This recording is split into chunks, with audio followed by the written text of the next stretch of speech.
It is 7:01 according to my computer. So we will review the agenda for any additions, removals, or adjustments of any items. Not that I'm aware of, although we do not have the September 25th minutes to review. Okay, They exist, but they're not ready for review. they're not ready to go. Yeah. Okay.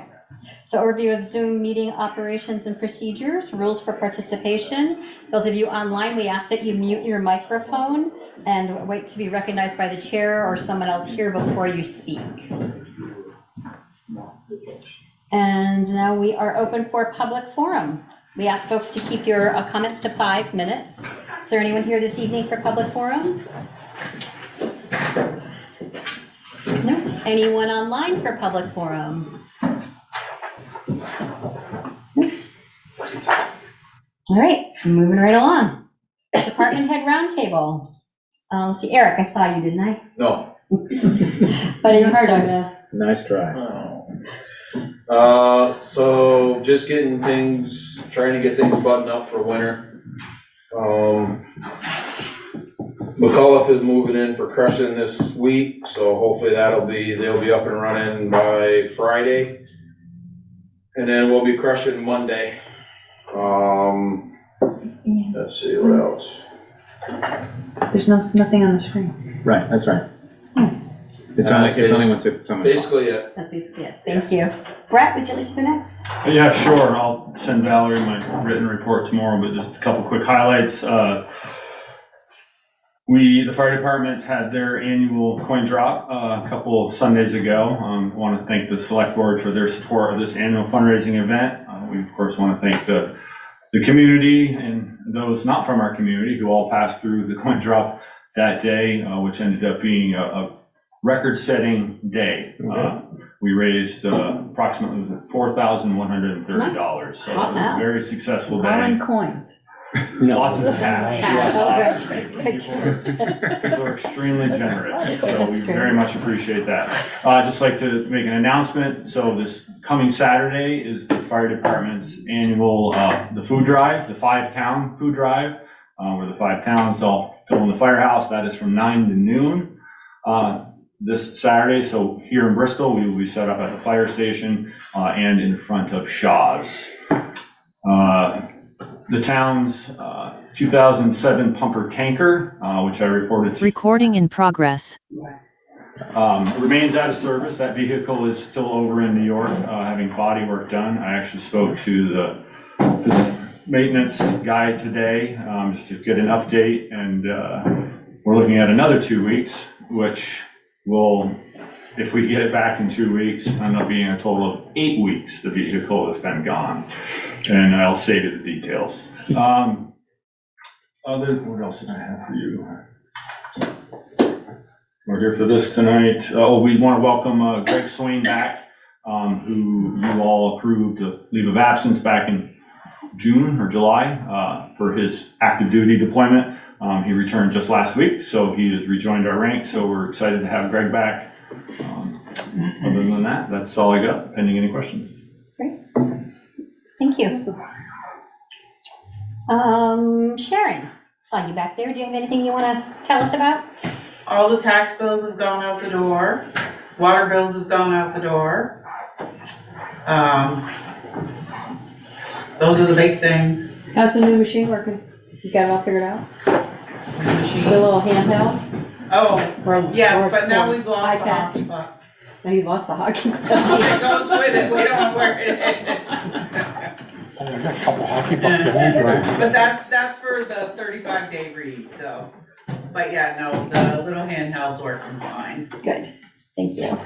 Meredith didn't stay, right? No, she'll be here next. Chris, I see you back there. Is there anything you want to let us know is going on in your world? I am here tonight.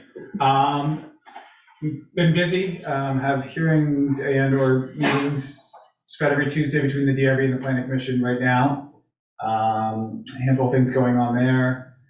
They're wrapping up the update on zoning. Just trying to keep my head above water right now. It's been very busy. With So I've also taken on having to do the scribe role for both those boards as well, since we've lost our note taker scribe. And have been working on trying to come up with some plans for better communication out to the public on permitting. And trying to figure out, I believe once things settle down here around the first of the year, trying to post out, I can generate a report out of NEMRIC that'll show, we can post out online, all the permits that have been issued. And that way people have a chance to look at it if they feel like it, and they can reach out if they have questions. So trying to figure out some public outreach. Okay, thanks, Chris. And Jill, do you want to give us a update on what's going on in the water world? Okay, now I can find the mute button. Yeah. I was trying to, I was meeting with Valerie earlier today and I kept feeling my face getting redder and hotter. And I was like, man, this project is really getting me. I'm on antibiotics. I didn't realize that I was supposed to stay out of the sun. So I am super rosy red, like I went to a fun place, but I've been in Bristol. So it's probably clear to most of you that the Pine Street Waterline project is nearing the end, which means we're to like the biggest part of the project, which is the Pine Street old waterline was deadened on Friday, meaning that was it. All connections to the waterline were closed and 2 different segments were actually cut, like completely removed in order to tie in Munsell Ave and in order to tie in 6-inch service to Bristol Bakery. So that was a pretty giant day on Friday that went super smooth, followed by several messages left by people to an empty office, and then really upset people on Saturday morning who didn't have water. So we did find 63 Pine Street and 6 Lauritsen Lane. Before 9 o'clock, we had 63, and we're headed that way to try to find why in God's name would they not have water, given that the curb they were attached to is what's on the map, and it certainly had copper on the other side, and it's like right in front of the house. After some exploration with different tools, we found another curb in the driveway, 35 feet away. That is historically was there previously when other types of structures were there. It turns out that was still providing her water from the old Pine Street line. So today, Munson made a 35-foot connection of 3/4 copper from that brand new curb to the actual water line under the driveway. So that got taken care of. And then the other call was from 6 Lauritsen Lane, which was really, really surprising because number one, it's not on the maps. Number two, it was always thought that they were connected up Lauritsen Lane off of Maple.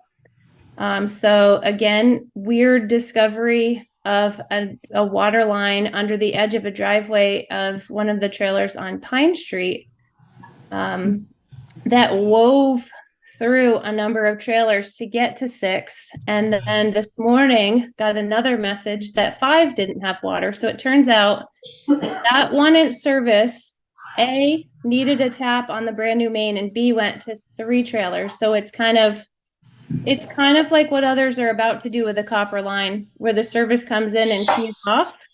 So this map was provided around 10:30 or 11 from Addison County Community Trust, because I wanted to make sure that when McDougal got there to do the tap, that we didn't need 2 more taps, because I knew at least 1 more didn't have water and maybe 2. Number 8 is in Florida. Number 6 reported Saturday morning, actually Friday night, but finally to us Saturday morning, they didn't have water. And number 5 reported this morning. So we were pretty pleased to find that just 1 tap and a connection to that 1-inch got everybody back online after that. And this document is saved in 3 places now. And the location of all of these curbs to where they actually are is now updated on our paper version of our maps. And I know Steve is going to make us record drawings of this project and include a bird's eye view of this particular area. So more lessons learned and what we had for kind of our mysteries over the weekend and into today, and what we can possibly figure out to do better as we move into the bigger sections. I don't know if it's actually shutting off everybody's curb ahead of time to confirm that it works, which is tricky because people generally need to be home to do that. Or if it's asking people, do you know where your water service is? And trying to get people to understand that they do have a water service and one side of it is theirs, and it behooves them to know where it is for a number of reasons. So yeah, that's the new tap. And the old curb that's sitting right under that driveway is what you're seeing in that picture. So basically, Munson decided to step up big time. Number one, they took care of this. We just had to call in a consultant to the town of Bristol to do the tap so that it could be done live. So no new people needed to go without water. And they took it on big to do both Maple and Taylor tomorrow, and then reschedule Liberty for Wednesday, which still stays in those 4 days worth of shutoffs. So there's no new notices that needed to go out to anybody except Liberty and Larson. So, because Liberty clearly was not shut off today. We've also given a heads up to Mount Abe that if for some ridiculous reason the valve at the intersection of West Pleasant and Liberty did not shut the water service off and we had to go to the end of West, one of their 2 feeds that go to the school would be shut off for a number of hours. Theoretically, they should still have water. However, theories get bunked by reality. So I just gave them a heads up. They've let the supervisory union know so that if there did happen to be an issue with water, which is like many thresholds would have to be passed before that happened. But if it did, they've gotten a heads up along with KTP again, and she's let everybody know. So after that, I think all that's left is groundwork, taking out valve boxes and hydrants and whatnot that don't go to anything real, and paving the road, which means we'll all kind of breathe a sigh of relief that the big part of the project that's been really time consuming is almost done. That's a picture of the consultant doing the live tap. Nice. Looks like a state job. Yeah. It's a pretty hurry great. up and wait. Yeah, it doesn't take him but maybe 15 minutes maybe, but it's great because you don't have to shut the water line off and disturb everybody. Thank you, Jill. You're welcome. All right, I think I got everyone. I didn't see is Bruce on? No. Okay. All right, and we no other department heads in the room. All right, so moving on. Regular business. Bristol Fire Departments, Fire Chief Brett LaRose and firefighter candidate Nicholas Gilbo. Thank you. Go ahead, Brett. From here, that's fine. That's fine, or you can, Thanks, you can scoot out. if you We'll want scoot to. back a We'll little bit scoot so you back. can be seen. Well, thank you. Yeah, good evening, everyone. Nicholas Gilbo, right? You got it right? I'm struggling with that too.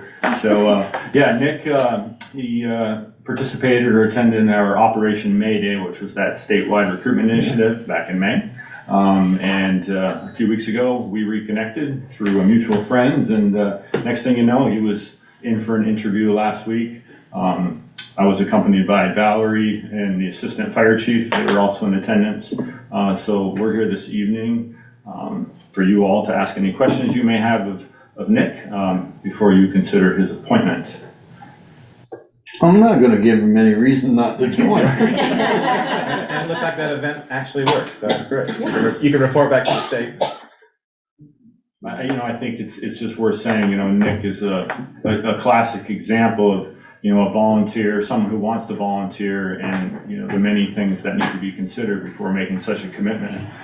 Nick has a family of 4 children of various ages, and So he just wants to get out.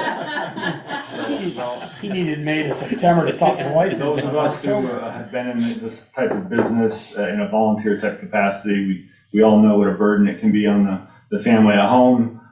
So he has certainly given this a lot of thought. And because of that, I know he will be successful at the Bristol Fire Department. So. Great. Any questions for Nick? Yeah. Nick, thanks for your interest. Thank you. Thanks for serving your community this way. I don't know if you have to do a vote or. I do have the signature book with me. Let's do a vote. I think we have in the past. All right, I'll make a motion to appoint firefighter candidate Nicholas Garibaldi. Second. Okay, all those in favor? Aye. Anyone opposed?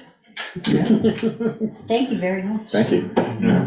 Do the signing. Thank you. And if I may, just very quickly, so what I'm holding in my hand is the historical signature book of the Bristol Fire Department that every person who has passed through those doors has signed.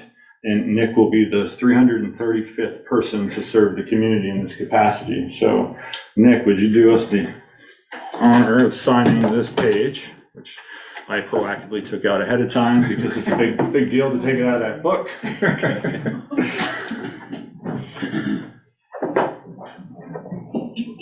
Well, like time in the law, new law, you don't have 4 or 5 pens. Welcome aboard. Great. Congratulations. much.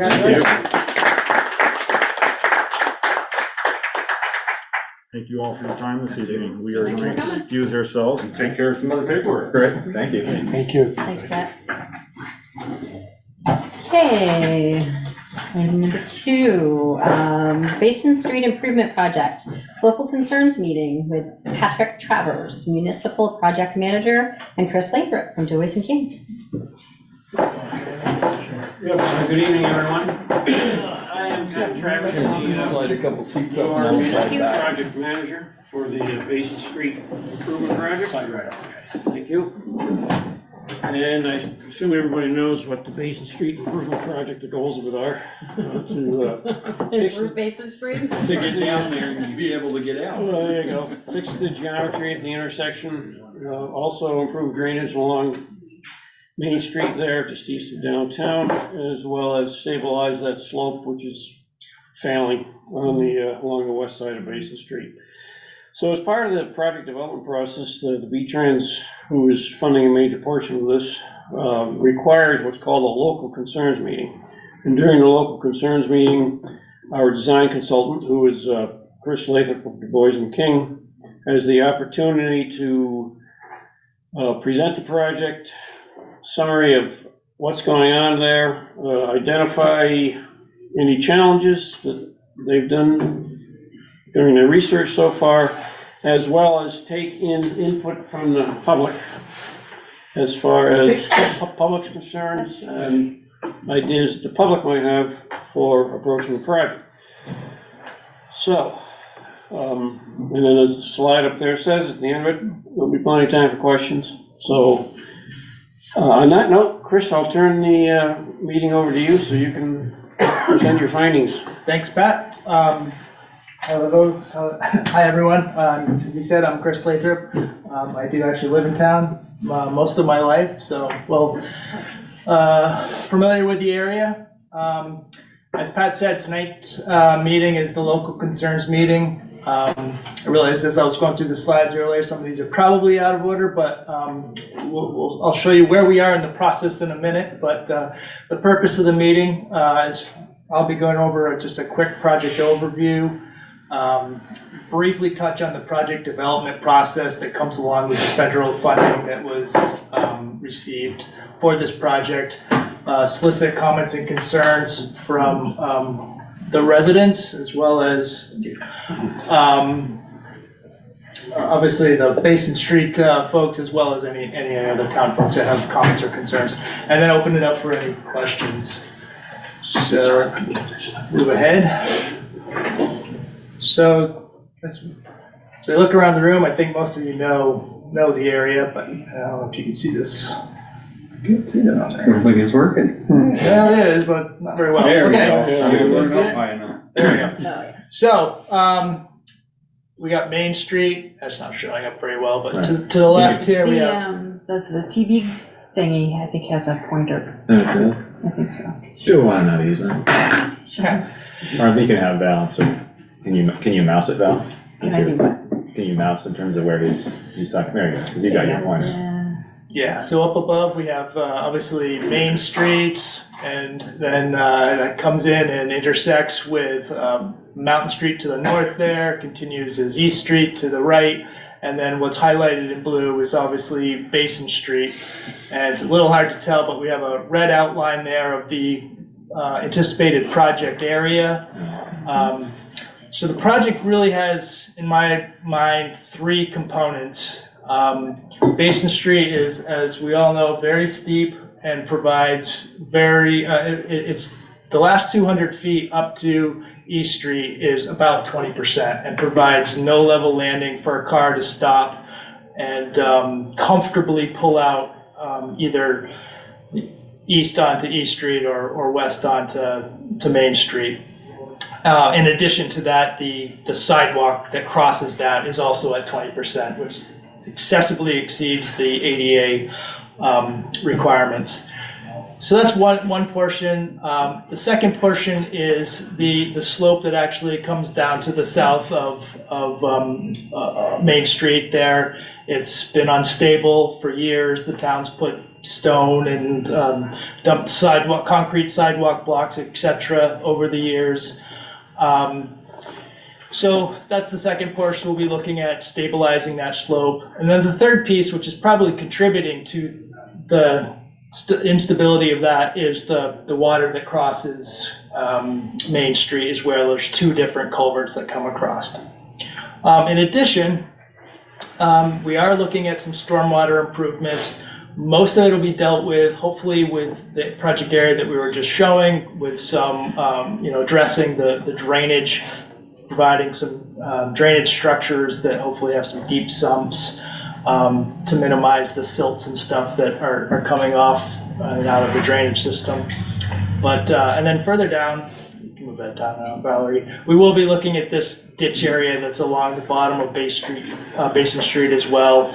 Probably recommending that gets cleaned out, reseeded, a portion of it by the outlet of the pipe, stone riprap outlet, and then we'll look at potentially. There was a study that recommended putting in stone check dams, but we'll look at that. Our only concern is if you minimize the capacity of the ditch, then under large storm events, you're risking overtopping the ditch itself. So that comes with its own issues. So we'll be looking at all that. So project background. These are have been known issues for years. Back in 2008, Green Mountain Engineering did a evaluation of the bank stabilization, and they also came up with 3 alternatives for improving the Basin Street vertical geometry. I'm not sure the history between 2008 and 2019, but in 2019 they dusted that study off and did some updates to that study, and I'm assuming presented that to the select board at that time. Since then, one of the important elements of that updated study, the earlier one provided 3 recommendations, and the 2019 study focused on just one. Okay. Yep. The recommended one, okay, which was creating some sort of platform landing area, at the top. Okay, so in 2022, the town applied for and was awarded this year in 2023 a Transportation Alternatives Program grant, which is federally funded and comes with its own set of requirements, which is why in some regards we're taking a step backwards. And in addition, the town also applied for and was awarded a downtown transportation grant, which included a stormwater component. So as I noted, with federal funding comes certain requirements. The funding is administered through the VTrans Municipal Assistance Bureau. This is a flow chart that they have in their policies and procedures manual. It starts out with the project being selected and grant money awarded. Then they solicit for and get on board a municipal project manager, which Pat is. And then they select a design consultant and have a kickoff meeting, which those steps we've checked off. Now, the giant circle, we are at the local concerns meeting where we solicit your concerns and suggestions for improving the project area. I will not go through the whole process, but the next couple steps is developing a purpose and need statement, which gets provided to V-Trans, and once approved, they allow us to move forward and actually do, in this case, we'll potentially look at new alternatives. Maybe we'll just dust off the alternatives that were done before, but we'll come back to you with 2 or 3 alternatives for the select board to choose the ultimate one to proceed forward. And once that occurs, we then get the green light to proceed forward with the design. And then, as you can see, there's continues to be a long process, which includes environmental permitting, the right-of-way, and several design steps that get submitted to V-Trans and reviewed, and finally gets to construction. So, how many other public presentations do you anticipate as part of this process? So this normally has to be either 2 or 3. Hopefully we can consolidate the next 2, but if not, there'll be a 3rd one. Okay. So in other words, there'll be other opportunities for members of the public to weigh in and give their thoughts. And the next one would be, I guess that's somewhat up to you, but the next one would be the last one in that regard, and the 3rd meeting would be presenting this is what we're doing. So moving on. So Chris, did I hear you right? You said you'd be coming back with options, but would they be different options from the 3 we already been presented, or? Well, Valerie and we'll have to talk about that. Okay. I mean, I think the way it was scoped is we were going to look at those, basically what had been done before, just to take a deeper dive. Okay. So, Well, also, I don't think either of those earlier studies benefited from soil borings. Correct. And so now we are having soil borings done. There was some limited stuff previously, but no, we will have more information at this point. Okay. So Chris, in addition to perhaps going into deeper detail on the prior alternatives presented by Green Mountain Engineering, would it be possible you might come up with some unique new alternatives? We can take a look. I don't think either. There's not a lot of options. Okay. Right. You know? And I don't recall to what extent the earlier studies focused on the stormwater. Right. Yeah, Right. I think that's a new focus that will include some additional The treatments. road support and then Correct. the landing to be able to get out. A couple different safely. options for the slope portion, and I'm not even sure they looked at the drainage portion. So. I think the cheapest way is a parking garage with a centrifuge under it. Use that space. Located where? in that Cheapest, you green said. square, in that red square. So on July 26th, we did hold the kickoff meeting here, and several of the Basin Street residents attended that. So I did want to note, some of the concerns that have already been brought up. So some of those were, again, reiterating the fact that it's a steep roadway and steep sidewalk grades, concerns with drainage and water running into properties, slope stability, and then issues raising concern on, what are the impacts to my property going to be, as well as are we going to be able to access my property during construction. So those were some of the input we got at that meeting, and now I would open it up for. And recently, Jill, our water operator, brought to our attention concerns about the water line that runs underneath Basin Street. And any kind of excavation of Basin Street, she can speak to it more if she wants to, but it's a major connection for the entire system to the pump house and the reservoir. So, Go ahead, Jill. any disruption would be. Jill's raising her hand. Yeah, go ahead, Jill. You're muted. You muted. When he presented the project area, I had like 2 big red alarms go off that I just want to make him aware of, and the project team aware of, is that big super steep slopey grade that you guys are worried about, that's above the main septic treatment system, okay? So like that big slopey grade, like if you're looking at Basin Street going down like this, right over here, where that slope is behind Main Street, that is that big field that you see down there that's shaped like an L, that is 8 leach fields, 4 huge septic tanks, dosing siphons, the entire treatment system for the Bristol core sewer.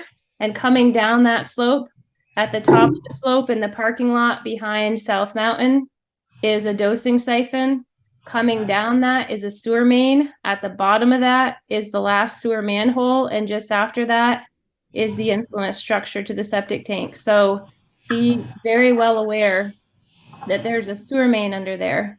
Then move yourself over to Basin Street, and there is the main line coming from the water pump house on South Street across the river, up Basin Street, across what you could call Main or East Street, up Mountain Street and up Mountain Terrace. That is the one and only way that water gets made in the town of Bristol, that gets up to the water tank past Mountain Terrace, way up by the hiking trails. So I'm very, very much not wanting a hole drilled in that line, and also believe that any kind of construction happening on Basin Street needs to take into consideration that there is the one and only water line to bring water to the tank from the treatment plant under that road. So any kind of excessive like banging, any like cutting, you'd be cutting into a bedded water line. So just be thinking of that when you're working.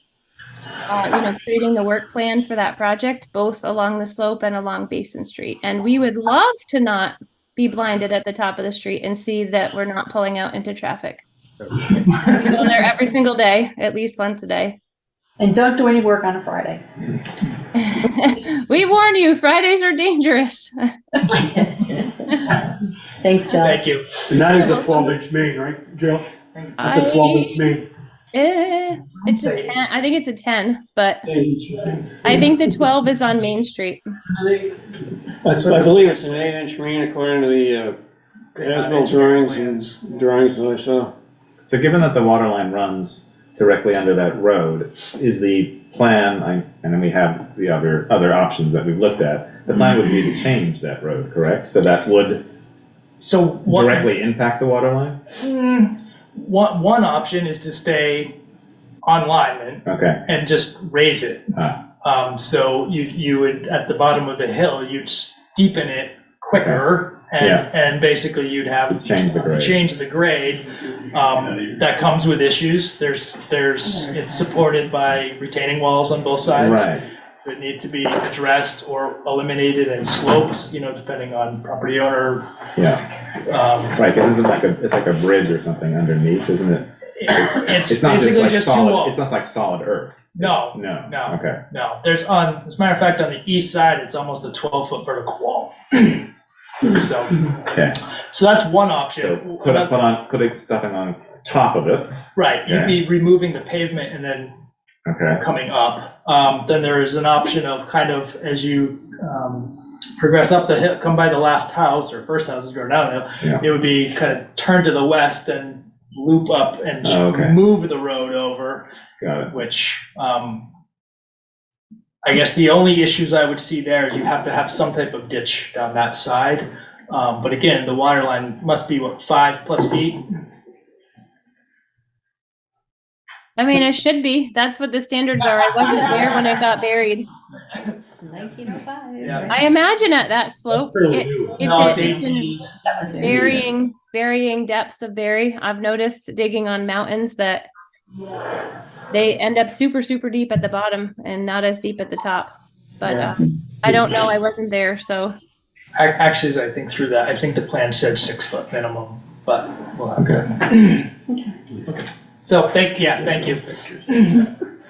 Now, Jill, did I understand you to say there's also a sewer line that runs under Basin Street? No. No. It's further west. Further west. Yep, okay. it is further west. It's behind kind of like South Mountain Tavern. It slopes down, but like that's how we get to the sewer system is we go down Basin Street, we go around that little green building at the bottom that we call the Basin Street building that's like spray painted with the word beef on the side of it. We go through that gate and all the goods are there. Jill, I'm not sure that area of the slope will be affected by this project. That's perfect. Yeah. It only goes to the edge of South Mountain property. That's perfect. That's perfect. I just wanted to disclose that there's a sewer line once you get behind South Mountain, and if there was going to be a whole bunch of stone added, to just know that there's a sewer line and manholes and stuff that we just have to be aware of putting risers on and whatnot. Yeah. That picture's early on. The sluice way is Ow. at the bottom of the. You can't see the bottom of the wall. Isn't that you working there right there? I think that's you. How old would you have been? This said Statement in 1910. somebody's imagination. 1910, so I would have been like negative Yeah. 50. So these are the retaining walls that are still there now? Is that correct? That one on the left side is leaning pretty good. Okay, Leaning out. Those pipes The are one on leaning the right towards side is still Yeah. pretty decent. okay, But those are the original walls, to answer your question, yes. okay. And So it- That's pretty, that's pretty impressive. Yeah, 113 For the years. time, yeah. it doesn't look nearly as steep there. No, it does. I was thinking that too. That's kind of fairly decent.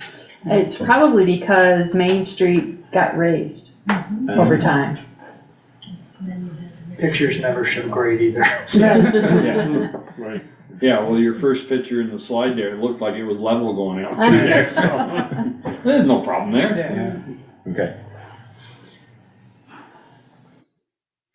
One more. Okay. Okay.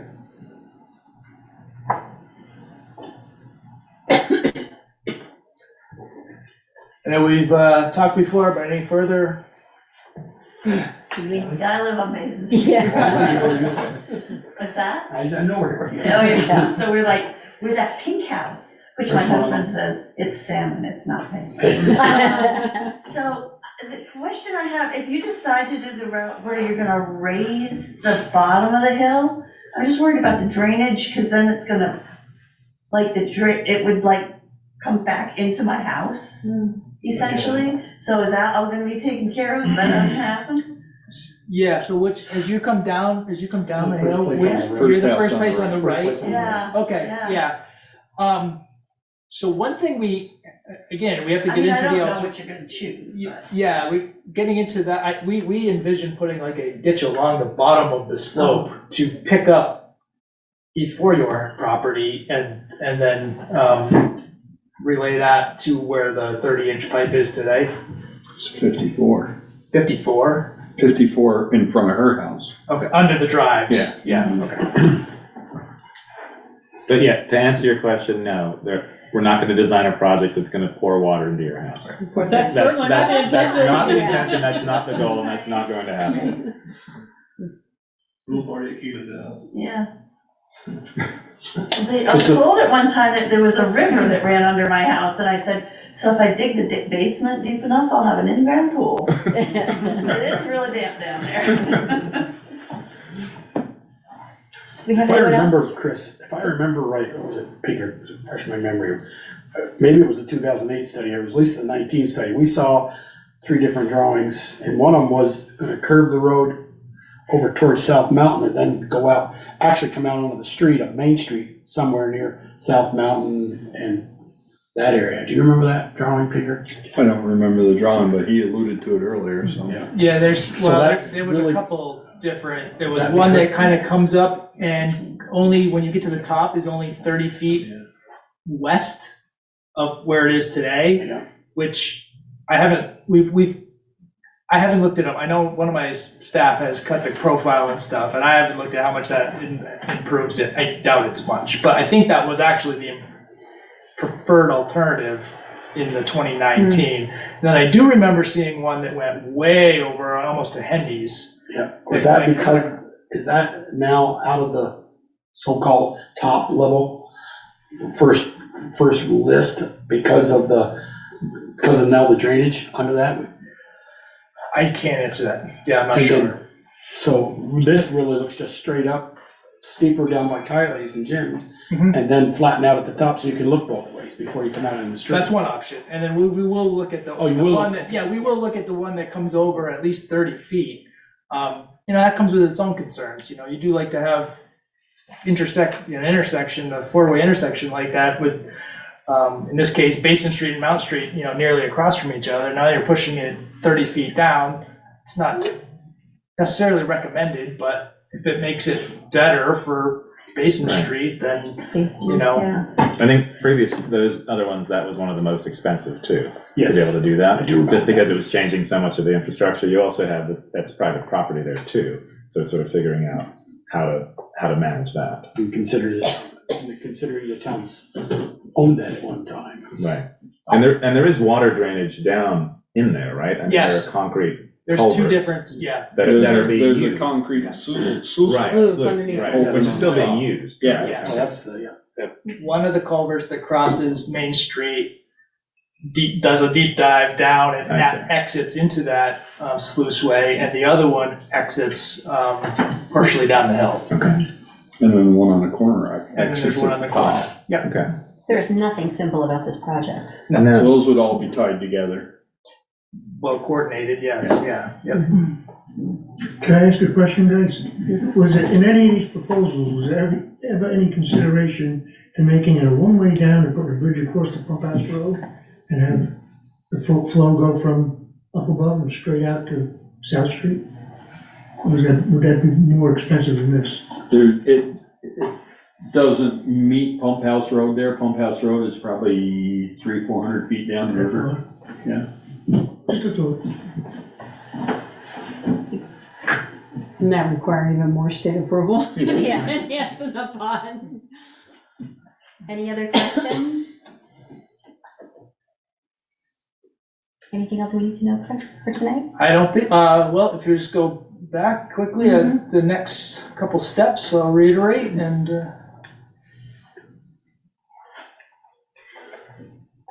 this is bringing it up, like I had mentioned before, the next step is going to be drafting a purpose and need statement, which is another requirement of these federal funds, and we'll send that off to V-Trans for approval, at which time we'll be given the go-ahead to develop a couple of these alternatives and come back to present them with costs.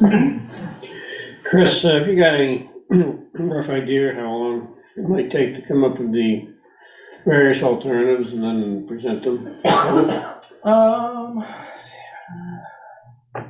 I'd say in the next 2 to 3 months. Okay. So probably January, February, something like that, we could be back. I mean, I hate to say it, but with one of those alternatives, let's say, Kylie brings up a great question, if the hill's getting steeper or higher up out of the ground from her place to get up to make it flat. No, what they're talking about is making it steeper at the bottom and flattening it out at the Isn't the top. bottom almost to your place or? Yeah, they're not talking about extending the bottom, Joel. It wouldn't go up. It would start to steepen just on the north edge, essentially the north edge of your driveway. It would steepen up, earlier, essentially. So they're looking out their front door, they're looking at a wall now. No. Or no? No. It's not driveway's gonna on the change north until side. after their house. Okay. It may have, depending on, Will be okay to plow snow? Well, your driveway's to the North. house or the North south? end, yeah. North end of their house. I guess the alternative, if it was so expensive, don't get me wrong, you guys have lived there for years and you have your home, we all have our home. Would it be possibly offer them a buyout and buy the house? Would that change that? No. I just bring that up, it's that, it's like, we're gonna have $600,000 in this thing and it might be less if we didn't have to go around this house, so to speak. Sure. We think that all the time in highway projects and Yep. we all hate to say, well, we gotta sell our house, but. That's what we're gonna do when we widen the end of Pine Street. We're gonna take those. Right ahead. And I think that's, Want that sidewalk down through here? I think that's it's quite a jump. I think we need to see, Yeah, let's see. you know, what you know, comes back the to three us. proposals previous to this, there wasn't any of that. No, That was that on the went to table the at all. right, that Right. went toward the south, or Well, but west. there were some that were just sort of doing what Chris is describing. So, yeah, I think that's a little bit, might be a little bit farther down. Yeah, oh, yeah. I think we could afford to go to the west, going up the hill before we bought a house. Yeah. That would be my. You aren't moving yet. Yeah. Don't worry, The do it. kids, they could have my house when I'm gone. Yeah. You explain it to them. Yeah, Jill's not taking your house, okay? Let's just No, I put didn't it mean like that. that. Okay. All right. And if you go back to that picture, it shows in 1935 or 19, was it 05? 1910. 1910.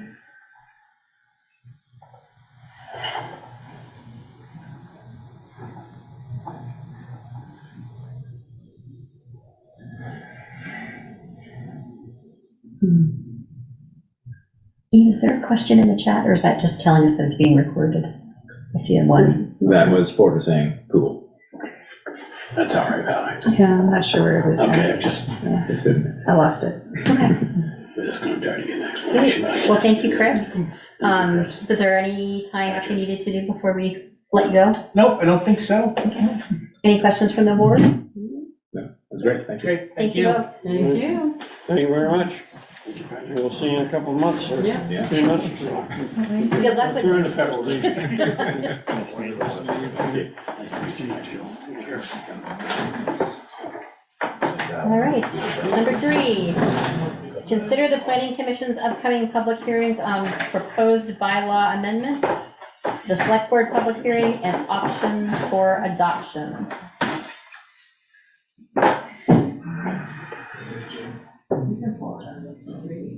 Did you say something about or text something about co-host? Yeah, that's okay, don't worry about it. Oh, I see. Got it. All right.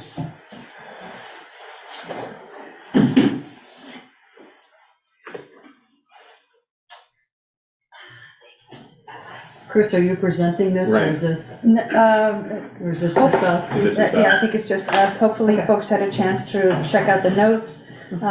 There are 2 things for the select board to consider tonight.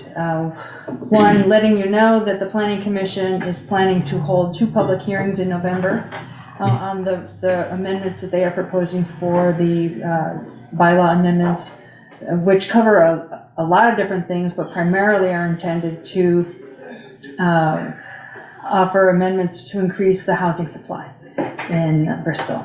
And the town received a municipal planning grant with a deadline of the end of this year, December 31st, to get the project done. And if we meet that deadline, then the town is forgiven its 10% required match. So there's some time pressure to do that. After the planning commission has their public hearings, then the select board by state statute is required to have at least one. And we could aim in December for that. The select board's December meetings are, let's see, what did I say here? 11 and 18. Yeah, the 11th and the 18th. We'll probably have a couple more though, because we'll be doing budget. Will be in budget. Well, the other item that's, so selecting the date for the hearing, the reason why this planning commission wants to know that now, so that they can announce it during their hearing process and inform people of the next steps. But also, one of the changes the legislature did this past year was to amend the state statute to authorize select boards to vote on the bylaw amendments directly, like at a regular public meeting just like this. But I think versus we've always had that opportunity, and we've always chose to let the public make that decision. Right now in Bristol, voters vote on the town plan and bylaw amendments. Voters needed to vote to do that, or maybe state statute did that automatically, that Bristol qualified as a rural town and so automatically required voter approval rather than select board approval. But the state statute was amended to allow all towns, regardless of whether whether voters previously indicated their intent to vote on such things, the bylaws. I don't think it changed the town plan, but the state statute authorized the select board to adopt the bylaws rather than instead of voter approval. So that's a choice. The planning commission is interested in having the select board decide now which direction you might prefer to go so that they can also include that in their public information. When would the vote take place if we met all Town our meeting. hearings? Town meeting. For voter approval, we would recommend just town meeting. And that doesn't affect the January 1 deadline? That's what I No, understand. yeah, Kevin said that they checked with the state and they said that. Yeah. As long as they finished this part, they would allow the voting. Yeah. So as long as Town they have their public meetings and the select board has at least one public meeting. And Before. technically, the select board could even take some sort of, not an official vote, but a vote of endorsement or vote of support for the proposal that's ultimately going to the I think voters that's in kind of what March. we did the last time. We Yeah. threw them Yeah. to, we moved on to the Mhm. vote for the. Yeah. Okay. And the effect is so that they could be more nimble going forward to meet the needs of the community, correct? I have not seen them yet, so if Chris They wants should be to chime in on that. They should be doing a memo of the changes, right, Chris? Yeah. You Yeah, must I be mean, working on that. And the primary thing that they focused on was the village planning area, which is predominantly the previous village area, and increasing density and housing opportunities within that area. As a matter of fact, that was the charge of Adam, our consultant, to focus on that area. Thank you. So Val, you're recommending that we do 2 meetings for select board? That's what I would recommend. Okay. The December 11th one, I think, would be the one with the more substance and going to all the, whatever kind of presentations might be available.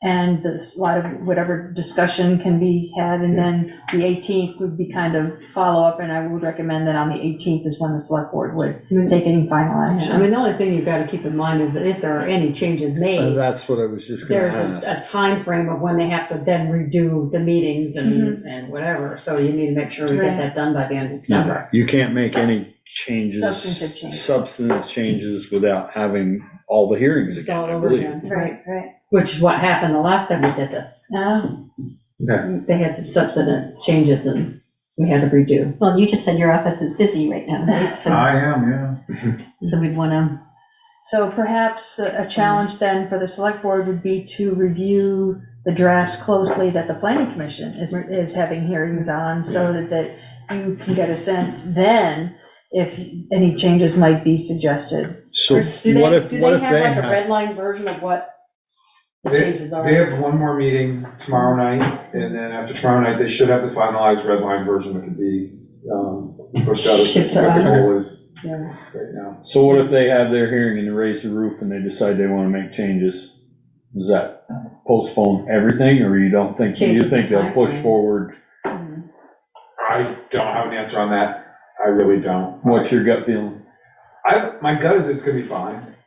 There's big changes, but it's not, the whole document wasn't changed again. Right. They focused on increasing, the biggest thing they did was they increased density in the high-density residential and the village mixed areas, basically doubled the amount of houses that could potentially go in those areas. We still are very limited by septic in those areas, so it's not like you're gonna see every lot in this town end up with 4 houses on it. You still have to have a place to put all the septic, so. It's some good work. They worked hard. It's so far, and then tomorrow night they've got some other final Yeah, touches. it's limited changes. How long have they been working on this? How many Years? Over a year now? Yeah. How much public engagement at meetings for 0? Okay. And you won't have too many here. Right, but I mean, that's why this is the opportunity to do that, to have the 2 public hearings with the final document and allow the select board to also showcase that as well, so. It's like anything else we do, until it hits a nerve. yeah. You know, you won't see anybody here until it hits a nerve, and then they'll come in. Could we have an extra meeting? And, because I see we're meeting on the 11th and 18th, because 25th is holidays. Could we do it, because we're gonna be in budget, starting budget, could we do a 4th, 11th, and the 18th, and do the 4th and the 11th on this planning thing? And then if we had to go one more, we could be the 18th to finalize it? Oh, I see what you're saying. Thinking The because 18th would be the ultimate cutoff. 18th be cut off, you gotta, yeah. Yeah. Yeah, what about that now, 4th and the 11th? That just means we're coming to one more meeting. Yeah. We wouldn't normally come to, so. Well, we're gonna, We'll be in with budget budget, time we'll, anyway, we'll be won't we? doing, we typically do every Monday that, It's usually in January. no, Not January, December. January is too late to start that. Yes. And we were behind this Yeah. last year. Yes. Just a suggestion. I mean, So we- I'm fine with And I that. don't think that's gonna, Yeah. it won't impact. No, I'm fine with Even that. if we're budget meeting, that's not gonna impact that meeting that much, I don't think. Right. It's just another opportunity. So Yeah. I'm hearing 4th, 11th, and 18th? No, the Just 18th would fourth be in case. In case, we do the, instead of the We 11th and meet, yes, 18th, you're hearing the 4th, the 11th, and the 18th, you're we go correct. 3 meetings. That's what the meetings would, yes. But we do the 4th and the 11th for the planning commission stuff, The hearings. hearings. Does there have to be a certain amount of time between the first hearing and the second? No, you can, in Okay. fact, well, not necessarily, they can be Monday and a Tuesday. Yeah. But we just need to make sure it's properly noticed. Yeah. And I like to include all dates in a single notice. Yeah, so 4th and 11th, to have those, that particular meeting highlight this. And the PC will have it, it's November 7th and November Yeah. 21st. So that's our 4 meetings, and then if we needed to use the 18th, for some reason, we could put that as a third one for the select board, but I don't think we'd need that. If If we're only right. required two, if Oh, there's that's true, changes, yes. it has to go back. Back. Oh, that's, Yeah, yeah. start the numbering all over. Yeah. Start the time frame. all over. Pre-warned. All right, And 4th and and- 11th. And we won't be done by December 31st if Right. that happens. Right. Right. So 4th and the 11th. Yeah. Okay. And a question mark on the 18th. And given the S100 changes, the select board is still interested in having the public vote on this, Oh, correct? absolutely. I believe That's it's, the I've only way heard we it's force them to also, read it. I've also, it's my understanding that Is there that's a- also the pulse of the planning commission. Okay, I mean, that's my feeling anyway. So. Yeah. yeah, I don't wanna, I don't want them coming I- back and saying, well, you made a decision Right. and we know nothing about it. Yeah. Public input is good. I would rather have them. take I mean, the time that'll to still read it. happen even if it's voted on by the public, Right. but, Mhm. yeah. Okay, Okay, do we need to, we don't need to vote on that? I don't think so. Doesn't feel like we do. Consensus. consensus. Consensus, okay. Perfect. Thanks, Chris. Yeah. Thank you, Chris. Thanks, Chris.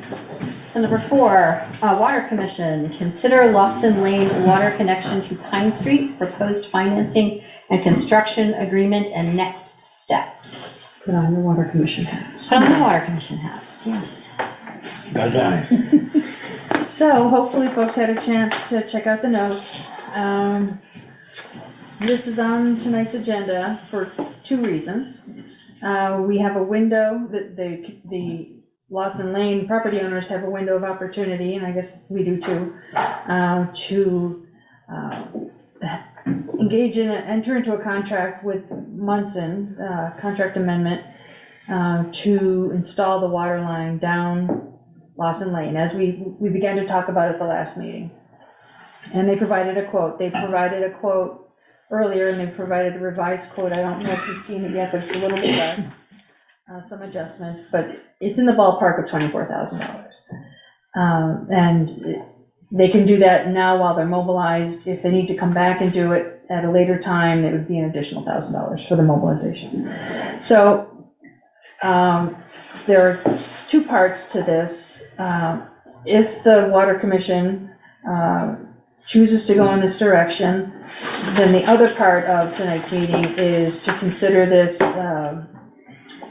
this construction easement and this draft, construction easement and financial agreement document that is a work in progress draft to outline the parameters for the town's involvement in this project and the responsibilities of the property owners to pay the expenses back. And this document proposes that it be done proportionally. And so, as I mentioned, this document, it's a work in progress, so if the town does go in this direction, it would need to be tidied up and details filled in and refined, but I don't expect that the substance of it, the concept of it will change dramatically. Just the other part is that, as pointed out in some of the information, and that the key information in that 2014 easement document that the property owner signed, it does include a stipulation that within 60 days or some period of time, after the Pine Street water line is completed, which is next week, or this week even, well, next week, because it's still surface area stuff, but pretty darn close, that the property owners need to connect, they're required to connect, although there is no specific consequence if they don't, other than not having a clean title. It also says that they're responsible for paying for the cost of doing it, of the new connection. So those two things are the basis for this agreement, and it's unclear from the records what role the town had, the Water Commission at that time. I don't know if the Water Commission existed at that time, because they did not have a role in approving connections to the water system back in 2004 and 2005. So it's unclear what role the town actually played in allowing that, what I call a deception, to occur. So that's. Yeah, I think back then, there was a water foreman. Right. And I think he took care of all the. Well, I wonder, maybe, as we've found in recent years, events in Bristol, since I've been on board, where a property owner contacted a contractor to fix a water line, and in some instances, they replaced the whole water line and dug up the road and made no contact with the town. Didn't know about it, they just did it. So that raised a lot of concern to the Select Board and Water Commission at the time, and we amended the ordinance to have specific procedures in place for repairs and notification and that kind of thing, because some materials were being installed, if we recall, that weren't approved, but they're in the ground already, and they already somehow made a connection to the water line without any approval. So given that happened in recent time, could that have happened back then? Could that have happened on the Pine Street situation that we encountered over the weekend with the line that nobody knew about? Because it just happened some night, some day. We just don't know. So that's the basic framework for tonight. I mean, I think that key part of this is that agreement, paragraph 3, that you've highlighted in your report, which is the sole expense of the lot owners. The other thing, I apologize for interrupting, the other thing is that the agreement, because of the way the curb stop has been installed on Pine Street, it's outside of the road, so when the road gets buttoned up with pavement and that kind of stuff, the connection can be made at any time. Right. And so the pressure, the time pressure in this instance is whether to take advantage of this window of opportunity with Munson. And if so, do we proceed, does the Water Commission Select Board agree with this approach? You might have a completely different idea. This was based upon the situations that we had with the Stony Hill Business Park and the flood recovery situations where the town was required by grant funding to do the work on private property. And we had an agreement like this in place that kind of authorized the town to do the work on private property and would get reimbursed for that expense. So, in other words, this isn't the only option. The property owners have other options if they choose to use them. It's just, it would be a different timeline and a different, and in that instance, the town wouldn't need to be involved at all. Real silence. Well, I'm just trying to think, we're pushing November, 60 days is December, the ground's froze. I don't know, have you, any of you looked into hiring somebody to do it, to see what a cost was? We were looking into it, but approached the town first. I'm curious as to what your feelings is with this number. Since we're talking, and I just, not throwing blame or whatever, but the town did dig the hole to access for all the water lines to tie into the main on Liberty Street. Cale Pellin dug it, and he told me personally that he had done it. And he remembered doing it, and it's that square that's cut out that's right there right now. So it was dug, and the access was dug by the town of Bristol. The access where the water shutoffs are. Where they are now. Yeah. The incorrect spot. Which they would have had to do. Yeah. To connect it to the main line, the town would have had to do it. Okay.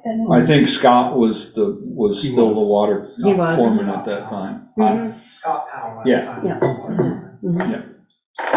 Yeah, I don't remember making any decisions as far as connections when he was in charge of the water system. I think that is all, since Right. we hire somebody to do that is when all that changed. Yeah.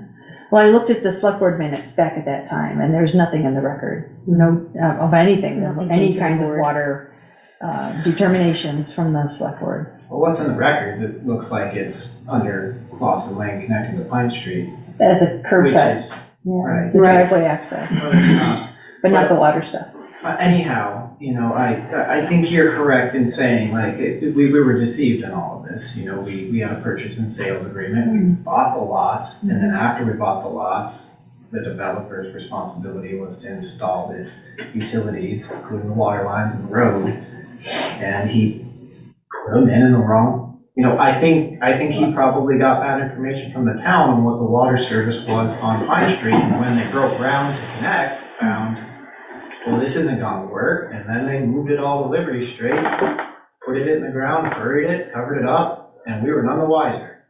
So now, what are we, 17 years later or something like that, we're stuck fixing this, and I seem to recall that when it happened, I remember Scott saying that the line going down Pine Street wouldn't accommodate those lines, and he made the decision to switch it, is what I recall, because I recall the lines were supposed to come off of Pine Street, and they did. There's many problems that have come with that for us. I mean,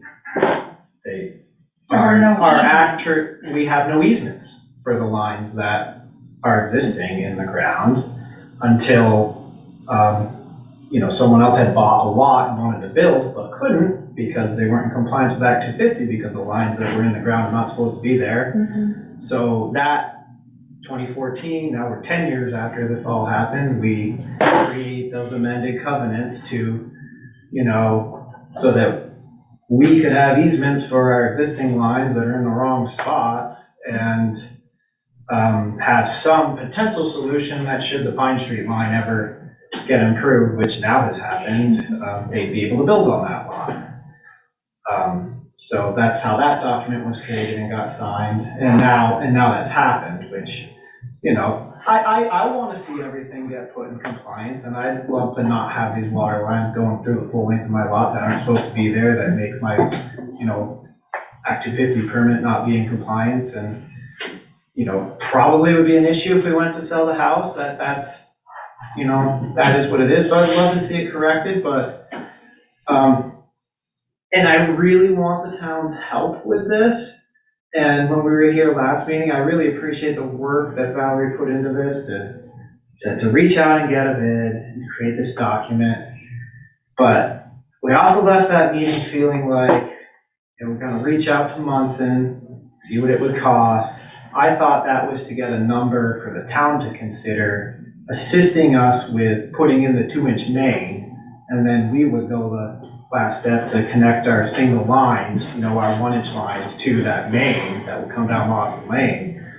But this document and the bid from Munson's, it's over $24,000. It doesn't even complete our hookups. it's just the 2-inch main. And then Actually, we gotta go. the new one that I got on Friday, which I have not had any time to forward to you, and I apologize, I didn't even look at it until this afternoon, is less than that. It's 23.3, and it's soup to nuts. So that would. So that includes their connections too? That would Soup to count, nuts, yeah. right? Yeah, 'Cause soup to what I nuts. don't want is. Sounds like a deal. I have to hire somebody We're else really to come breaking in, the yeah. bank to spend $24,000 to have, 200 feet of copper put in the ground, and we still got, Still 40 feet away from your house. Yeah, 40 more feet to go, and another excavator to hire to come and do it, like, that's thousands more, I don't know, you know something about excavation, Peter, it's not a good bid. That seems expensive. So Munson's 23 is to put in the 2-inch main and connect each of the houses. Yeah. And put everything That's back. new. Yeah. Okay, that's new That's- information I to know. us, Right. because when I look at what's in this document Right. and their bid, where you look at what it says the scope of the work, it doesn't. Right, so where did the new one come from? Given that it was, the first one was more expensive, and it didn't seem like it was only doing one section of the work. Somebody must have taken a How does closer look at it. a new bid come in that's less, that does all the work? Steve Palmer reached out to Nick at Munson, and they came up with an updated plan. Okay. Well, if I could add, Jill and Steve actually walked the property and actually put eyes on it and actually measured things. Okay. And Hey, we actually did before, however, we made a change to just go to 175 and they'll just take a 3/4 to the last house to shorten the 2-inch, because that was where your cost was. Okay, because we haven't seen the document, but yep, perfect. But in any case, I appreciate it, you guys actually going out there and putting eyes on it where the water actually comes into the houses and everything else.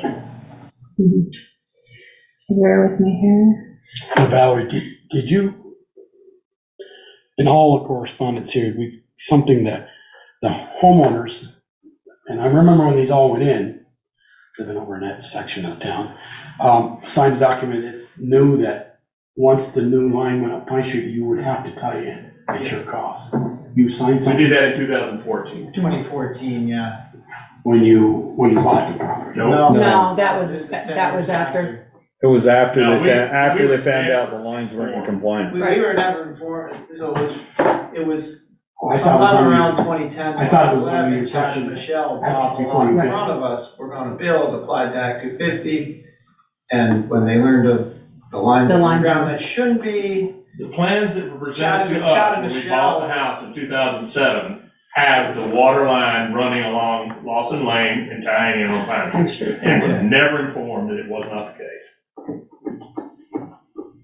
Until 2014, when Right. Chad and Michelle Bought the property. bought the property. That was the other easements. And That's we, why there's a little bit of tension, because Oh. and we signed that because it was discovered that we did not have easements for our own water lines. So Michelle and Chad worked very hard, along with the rest of us, to grant us easements temporarily until the Pine Street water line was. Was really to come up with solutions so that the properties would be Right. technically in compliance, so that if somebody went to sell, they would They be able to could. sell. Right, no, I get that, but I was under the impression that when they bought it from Bruce, bought the whole. Nope. No, nobody He, knows. he Nobody failed knows. to mention that. He failed to mention that. Mhm. Okay. Mhm. Because I believe if you did, you might have reason to go after your title insurance company, who gave you I title reached insurance. out to my title insurance company, they wouldn't cover me because at the time I purchased it, those lines weren't in the Weren't in the ground. ground. Bruce Nothing put was them in the in ground. after I sold the Uh-huh. lot. Mhm. After he'd sold it to me and I bought it and I was now the owner, he then, because it was his obligation to install the roadway and all the utilities, which he did, but he did it after he sold me the lot. Is that the same way with you guys too? So the title insurance wouldn't cover it. No, our house was complete when we bought it, but our title insurance, was on the original loan, which is, we refinanced. We just have title insurance on the mortgage, not on not as owners. You didn't have an owner's policy, you just had a loan policy. Correct. So what's looking at this new bid, But this is everything. Okay, three curb services. What's So the- it's the 2-inch line going down and then 3/4 inch, from the curb things. Curb stop Yeah. 3 corporations. to the water services, yeah. And what would be, what's the town's responsibility then? If that's a direction we're looking at, out of that 23, is it the 11,880? Is that essentially what it is, or is it? No, it's actually nothing of it, none of it. Town's not really on the hook for this. No, I know, Yeah. but we're discussing, we're presenting different options. Well, if you wanna split it 4 ways, Well, that's what I'm, $5,800. Right. A landowner. Well, a landowner plus the town. right, and this is the water district. If we went in that direction, would be paying for that. So it's the water district payers that are paying that. Can you do that? I don't know. Can we do what, Jill? Can you pay for a private property with water district funds? That's what Question. Yeah. I don't know the answer. I would say probably not. We can offer Revolving payment plan, that an interest-free payment plan. We could do that.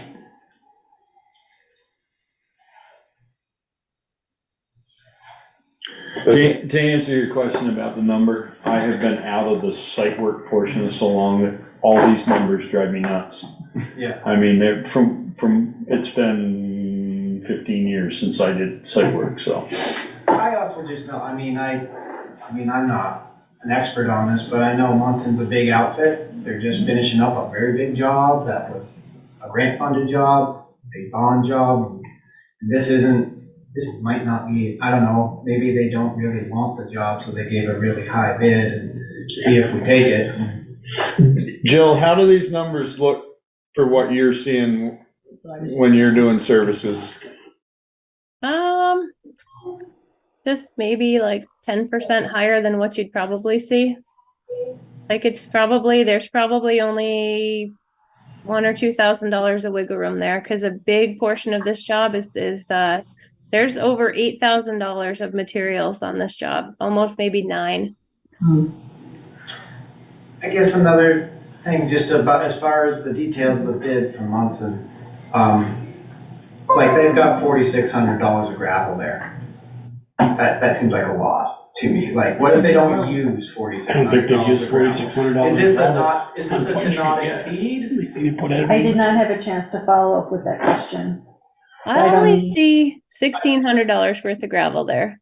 Yeah. Oh, so that must have come down, because in the previous one, it was $4,600 Yeah, a gravel. 1675 is what it is now.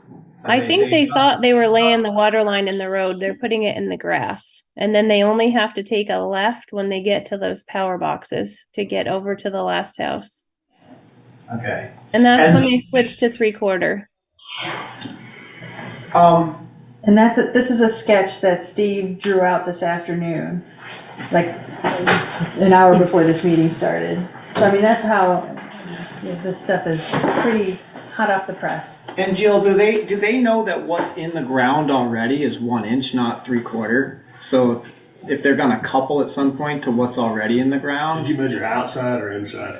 They do know that to go to 1 inch would cost you guys probably another $1,000, because it would be 1 inch tees, it would be 1 inch curbs, it would be 1 inch couplings. Right. But is it, I mean, does it work okay to have like a 3/4 inch tee and then run 30-40 feet of 3/4 inch and then have it expand to 1 inch? Yeah, I mean, I think they probably ran 1 inch services because it was such a long run. Yeah. Normal house services in Bristol are 3/4 services. The 1 inch is when you have like an apartment building or a very large house or a long run. Slide down a little. Or it was a long 3 run. trailers daisy chained together. Go the other way. Go on. Jill, a question where it says right over in the right-hand corner, the word street has a tree there. That's where the 3 curb stops are presently in. Yeah, they run right up that line. They run right up that line. So is this bid, that 2 inches is ending somewhere where all the blue is there? Can they tie in the 2-inch with a curb stop right there to the Mounts house and the Gorton's house? Because they're going right by with the new copper going to those homes. Well, that's what they're doing. Yeah. Oh, they're not running, you said they're gonna run lines, so they're They're No, gonna they're run running two it- inch they're- at this is- 170 feet, 180 feet, and So then they're do gonna tie- the rest on 3/4 inch. because I don't know where just Right. Dustin's comes from, then it must turn in, so. That's My why there's $850 for that locating person, because it's all on private property and there's a ton of buried power on that corner. Mhm. So they're gonna need to really like pinpoint locate each water line so it's intercepted perfectly. They're gonna need to pinpoint where the power is so that it's completely avoided, and where any septic stuff is, so it's completely avoided, which it shouldn't be anywhere near any of this. They should be anything able to, else? So are they? depending on where your water line comes, their 1-inch lines run all the way to their house. They should be able to tie into, That's what I right was from just they gonna should be ask. able to tie in Your and current line backfeed. that's there, can they tie I into know, I that? know where they are, because when I built my garage, I had to have all this located, so I don't know, do we have one of those pointer things? No, No, we're not high tech. This might work. Is this a pointer? No. Wiggle it around, sometimes that's in the cleaner. Can I just stand up here? Sure. Yeah, wiggle, you sure can. So they go, Just watch all the cords. I mean, there's 4 lines Yeah. that start here, go across Deb's lot, go across theirs, and then there's, one of them sweeps to this Right, house. to Pat. Right, and they've already It used to be replaced that. Patricia's, yeah. Then they continue and they just nick the Corner, corner yep. of this lot. And then they come down on this is my lot here, lot 5. Now there's 3 lines that are continuing on my side of the property line, straight down. Oops, sorry. Can you? And then mouse my where he's pointing to? my line does a 90-degree sweep and comes straight in to this corner of my house, but my house is actually probably more this way than that. That's just like a build envelope. Right, My right. house is not that big. Right. It sweeps 90 degrees and Jen comes wanted it straight that into big. mine. Okay, and then the 2 other lines continue straight, pretty much right where this T is. They continue straight. And then the Gorton sweeps 90 degrees and comes straight into this corner of their house. And the Mounts sweeps straight through this. So like there's that above ground where the power and the communications and the, Is that the vault? yeah, Vault. where the cable come above ground here, it comes this side of it and then sweeps into To the back somewhere side of on the the house. south end of the house. I think this corner Back to actually. the back, southwest. Yeah, Mhm. because it kind of keeps going this way and then sweeps at some point into this corner. So they should be able to come up with a 2-inch line and then connect into all Well, of see, the there's, I existing mean, lines. the 2-inch, if the 2-inch is going to here, Mhm. it is practically at the Gorton's line and the Mounts line. Right. My line, we would need a line to come to where it sweeps Sweeps around in, here. yeah, So that- No, you it's, could- it's not that far into You my could lot. dig that It's more like intersection and here in my lot. hook 2 of those back. Hook one of those back. So I mean, to minimize the amount you're digging up people's lawns, it'd be a lot better if you did the connection. I mean, it almost entirely happens in what is the driveway Right. area, where Right. the T is in the driveway. Mhm. Mine might go just slightly, it's right around where my basketball hoop is, if you've been at my house recently, where my basketball hoop above ground is, it's right around there is probably where the sweep is. I've got like a basketball hoop at the end of this tee. Okay, so it sounds like That's where they are. there could be some more savings for you. But guys. there is also power, like my, because when I built the garage, everything had to be located. I had to, where I put the garage is like literally the only place you could fit it because of where the power and the water lines are. The power is here and it comes, my power and cable and, all 3 utilities kind of do 90 degrees and then they come in. They're like, my water line sweeps this way and all my other utilities sweep this way, 90 degrees right around the garage. And you can see at the end of the house where like my power meter is, that's where they all come straight in. Jill, would it be feasible to just find his line and one of those other lines and backfeed him as opposed to digging all that? He's saying the lines all run together right up through to about where the power pedestal is. That's where the 175 feet of 2 inches going.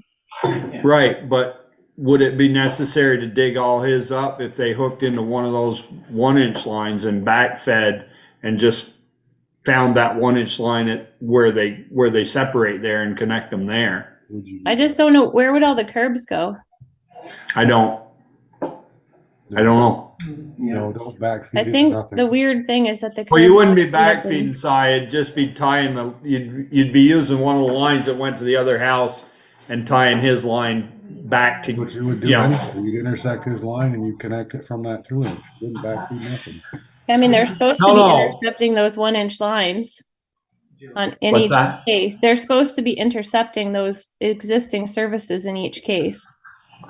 Right, So but they're his not putting it in doesn't, an old his home doesn't service. come all the way. His Right. sweeps off. So what I'm saying is take one of the ones that comes all the way and tie into that and go back and find it where it sweeps and connects it. You'd be You eliminating. have 2 connections in one line and that's I had that same two spots thought. for failure. You got several lines in there. Say it again, Si? I said, then you have 2 connections in that one line and you have 2 spots for failure.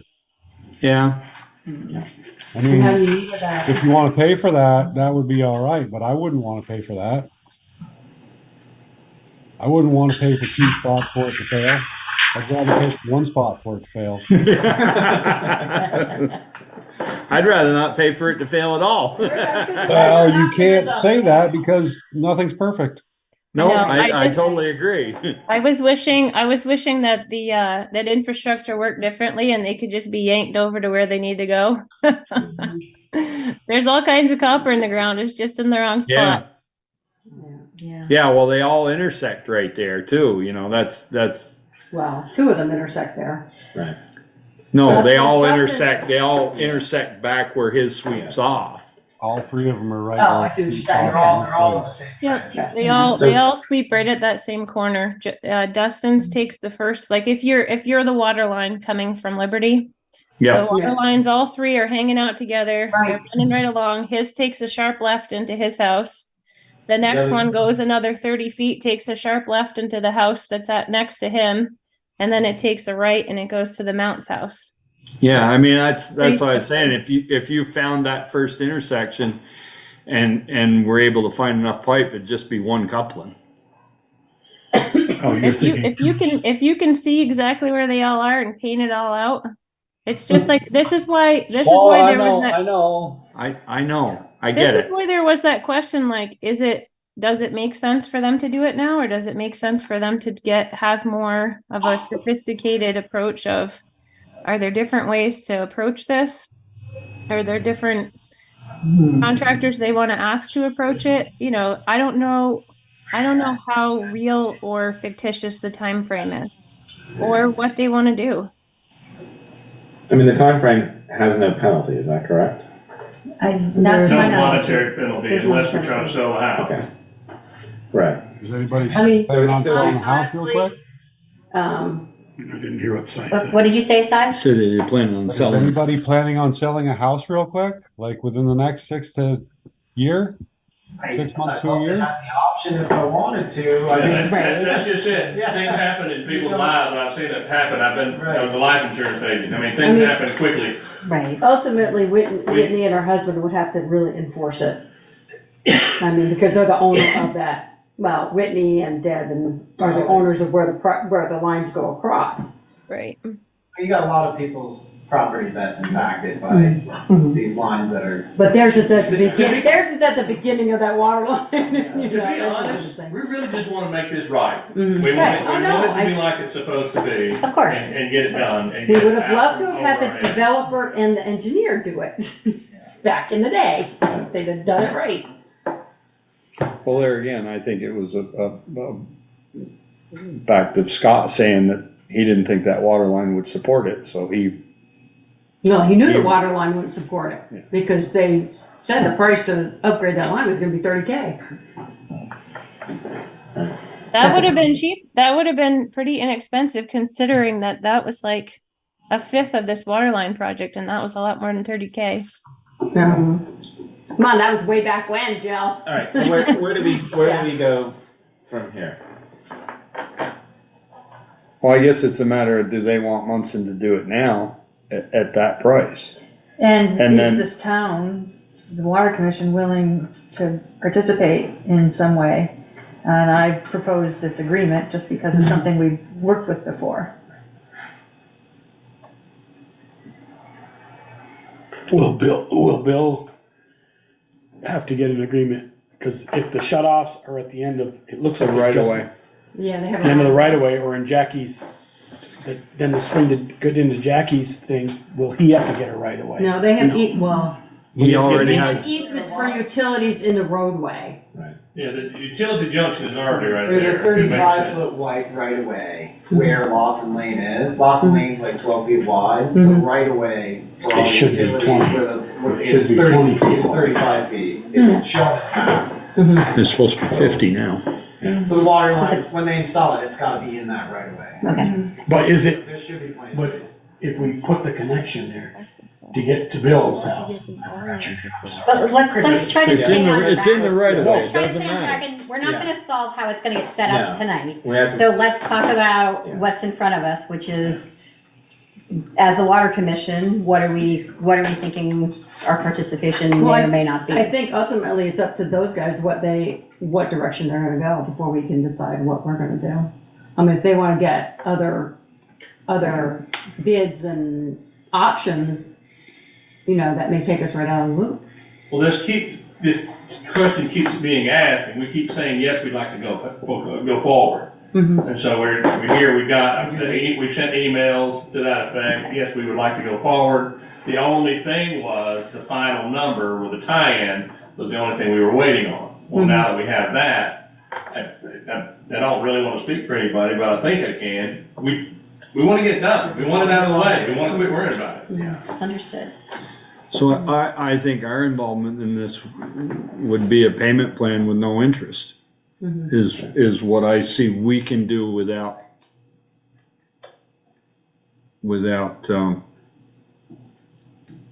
Approval from the without putting it on other water users. Right, and if we can't actually do a private project under the guise of the water commission, then the town doesn't have any available, option And I to think pay. they wanna know, Other than to do a Payment plan. Yeah. Yeah. I think Is they that- wanna know is that- the length of that. excuse me, Joe? What Is was the that? length Say it of again, that Jill? payment plan 6 months, or might it be longer? It'd have to be longer than that. I would think that, it would depend on what they're comfortable Could be with. 10 years. Well, if they're splitting it 3 ways, Right. you're talking $8,000, right? But if they get a. I mean, that's entirely up to them. Right. That's something that they would, it may not even be an issue. I don't know, but we would make the offer. But if that's the case, though, we have to enter into this agreement if the Yes. town's Yes. gonna foot the initial bill. And as currently drafted, this proposes a 6-month window after which a lien would be placed on the properties, like a tax lien. A 6 months to pay it back. Correct. Right. That's steep. Yeah, That's That's $7,700, that's about what we did for the other $7,700. ones. So I just use that model. I mean, it's That's- everything's up for adjustment. Sure. I mean, that's $1,200, almost $1,300 a month. Yeah, that feels like a lot. Yeah. So what would the board be comfortable with? Like a year or 2 years? 5. The revolving loan fund I'm thinking loans tend to be 5 5. myself. Yeah. 5 years? Sorry, what was that? Revolving loan So- fund? But the revolving loan fund is gonna be Charge interest. interest bearing. I mean, we can direct them to choose at 0% interest. Well, it's ultimately the select board's decision. Right. Even if the revolving loan committee makes a recommendation for a certain percentage and terms, the select board can do something different. Could They're it be a advisory. different term for? It could be different for each of you, yes. Right. Yes, that's what I said, we're not here to get into your finances, I'm not here to make a decision for you, but we need to make it so that it's affordable, yeah. Right. And what's affordable for you may not be for Bill or vice versa. You know, so that's where Really. I'm trying to err on the side of caution. Yeah. So we have the proposal, the 23 and And I change. don't know if it's, I don't know yet, if it's a not to exceed or a lump sum offer. I don't know yet. So we need to ask that question. So that's worst case then, Yes, 23.8 yeah. or whatever. And the other thing that's not in this proposed agreement is, I think I started to try to do it, but I didn't quite achieve it. Some sort of additional, like other, like legal expenses, if there are legal expenses, that gets kind of wrapped into the final number. And I don't know if there will be, so just kind of whatever other, in addition to that quote, if there are any other odds and ends expenses, that it just kind of gets rolled into the bottom line. Legal expenses that the town and. Well, like for example, if these need to be recorded, they're $15 a page, that kind of thing. Or other kinds of, if there is a loan. If they go through the revolving loan fund, there might be attorney's fees. Yeah. That would be responsible. That would be built into the loan amount. Right. But it wouldn't be a large number. Yeah, it would not be a large number. Now, I mean, I don't have a copy of their more recent adjusted bid, but in the original bid, it says 15% OH/P, it's 3,000. Overhead, What is profit, overhead and profit. that? Okay, so that's what Munson's making. That's their wiggle room. That's what they make. They're making a lot.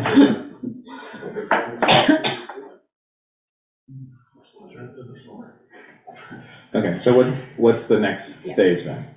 The next stage is to have them decide if they're agreeable with what we're offering and Then we'd have to Right. finalize the And- agreement. right. and So with Figure the, out how they Well- want to deal with it. Because of the window with Munson right now, if the select board and the folks want to do this, to pull the trigger on an agreement with Munson now, with the expectation that we'll work out the logistics so that it can move forward, even though if we don't have final documents. We have an understanding of what the concept is. And if everybody agrees and kind of commits to the concept with some tweaks, then I think it would be part of the record.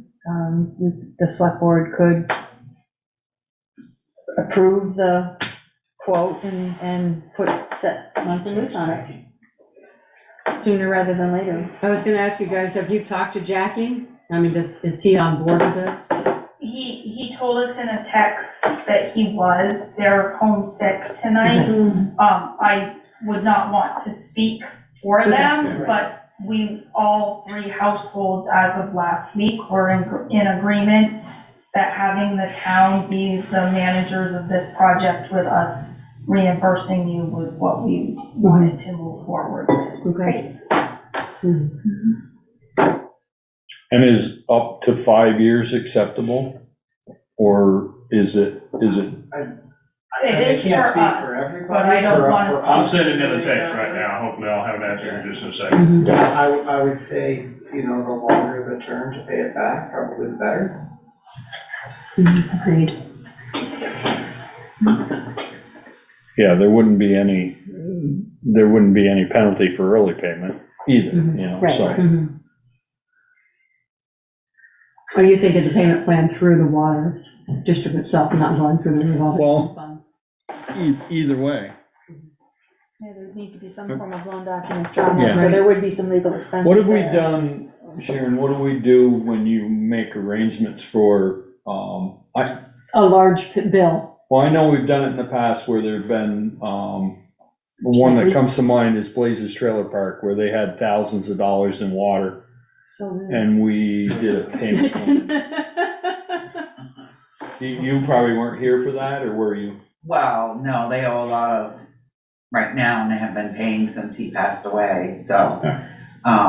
But the line that we did for Stein, which was, what, about $3,800, she's making payments of $100 a month.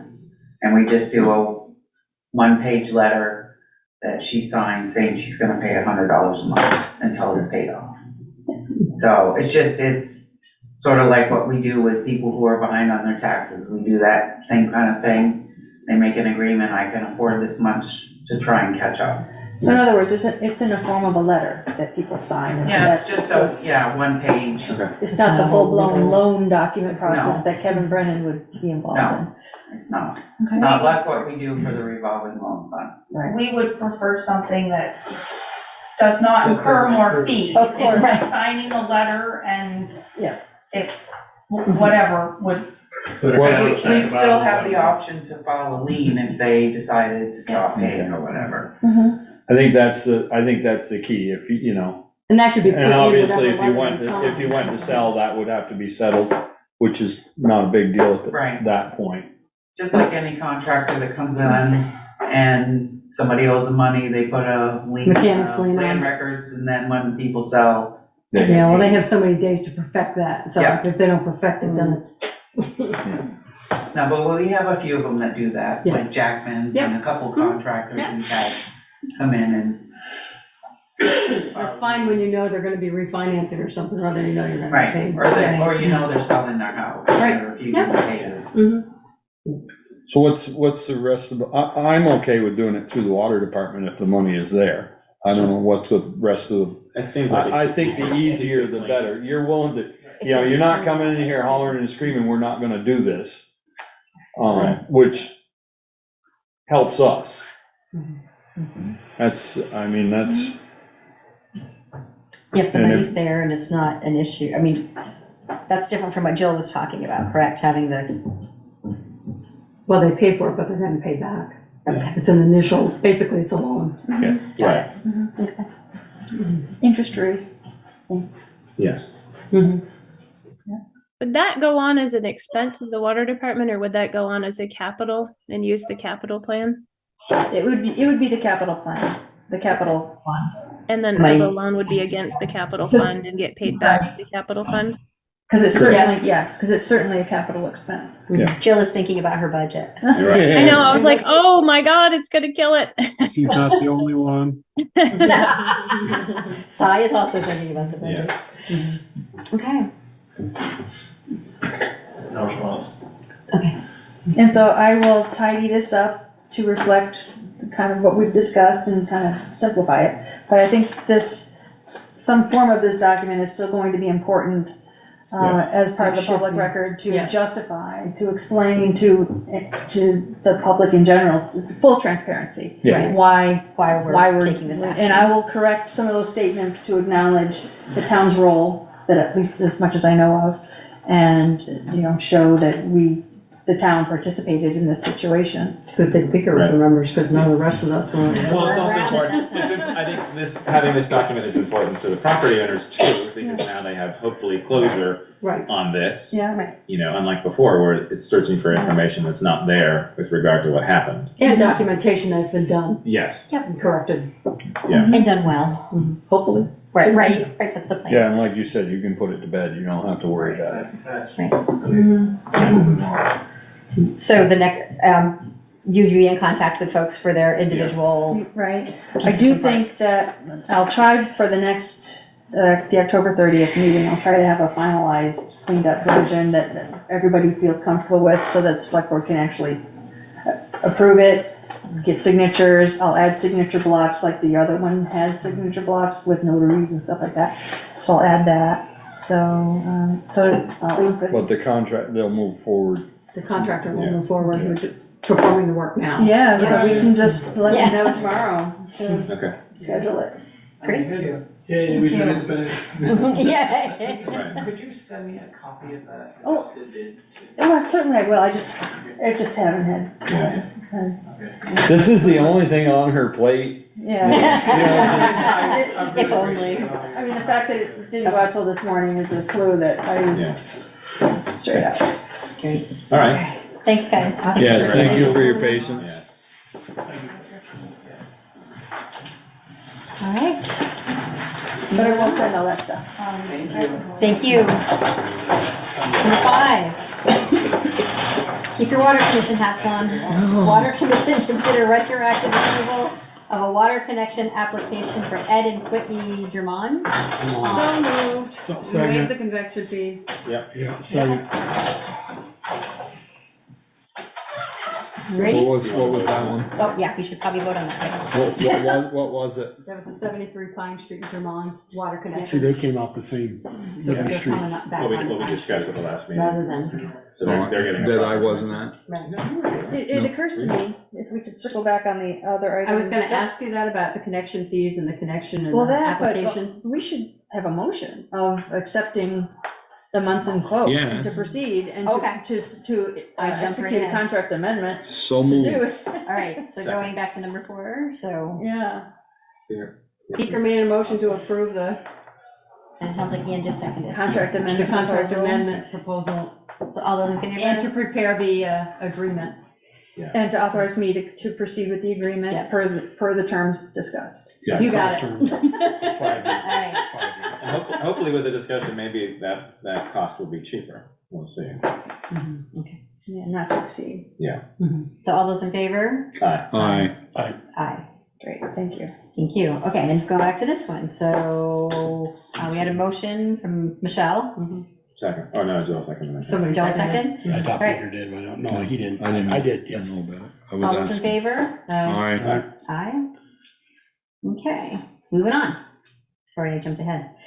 Consider approval of a letter for the tax sale of multiple properties in Bristol that are at least 3 years behind in property taxes.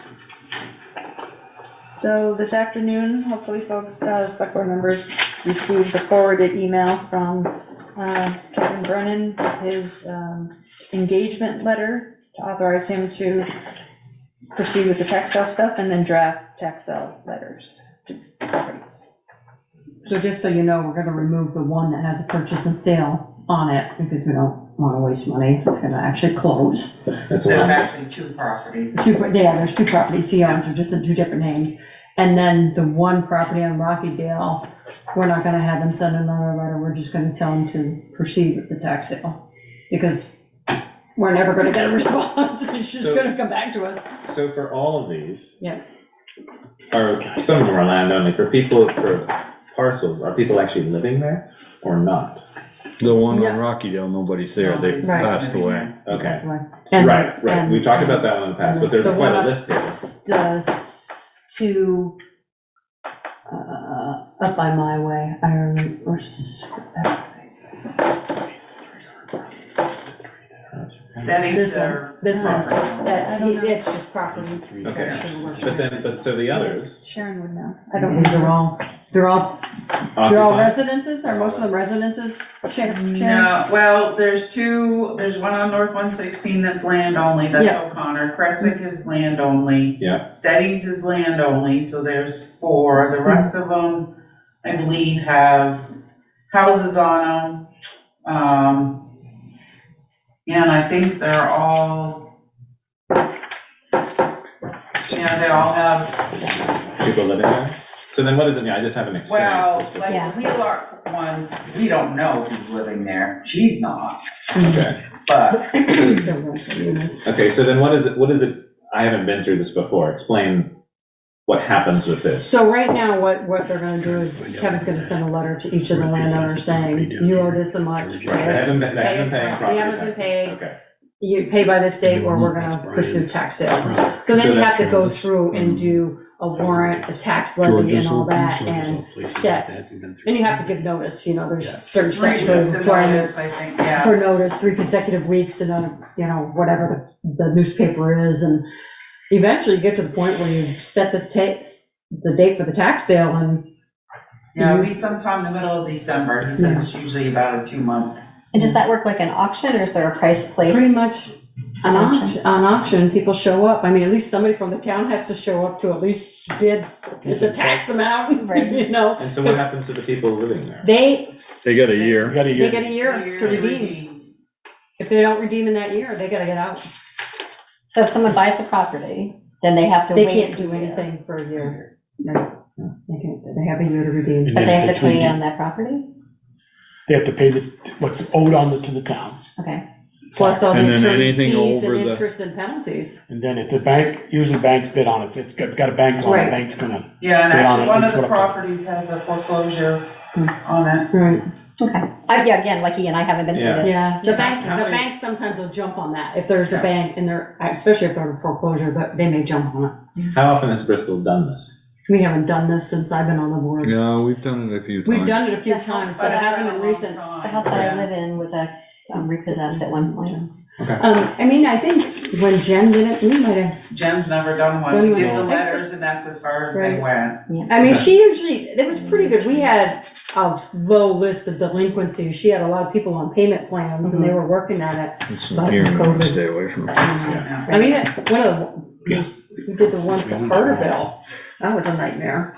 Because we did Yeah, that one that years was ago. before my time, so Long time it was ago. at least but- over 6 years ago. Okay, so it's a long It's a process and hopefully It's a those process, yeah, people it's who a were process there are and able it's to. statutory requirement, Okay. so. And Sharon, correct me if I'm wrong, but if somebody paid on day 360, they get, and the redeemed that came in with it and paid theirs, we have to pay the person who put the money down, the bid on it, you got it. You Gotta pay pay them them. interest too, correct?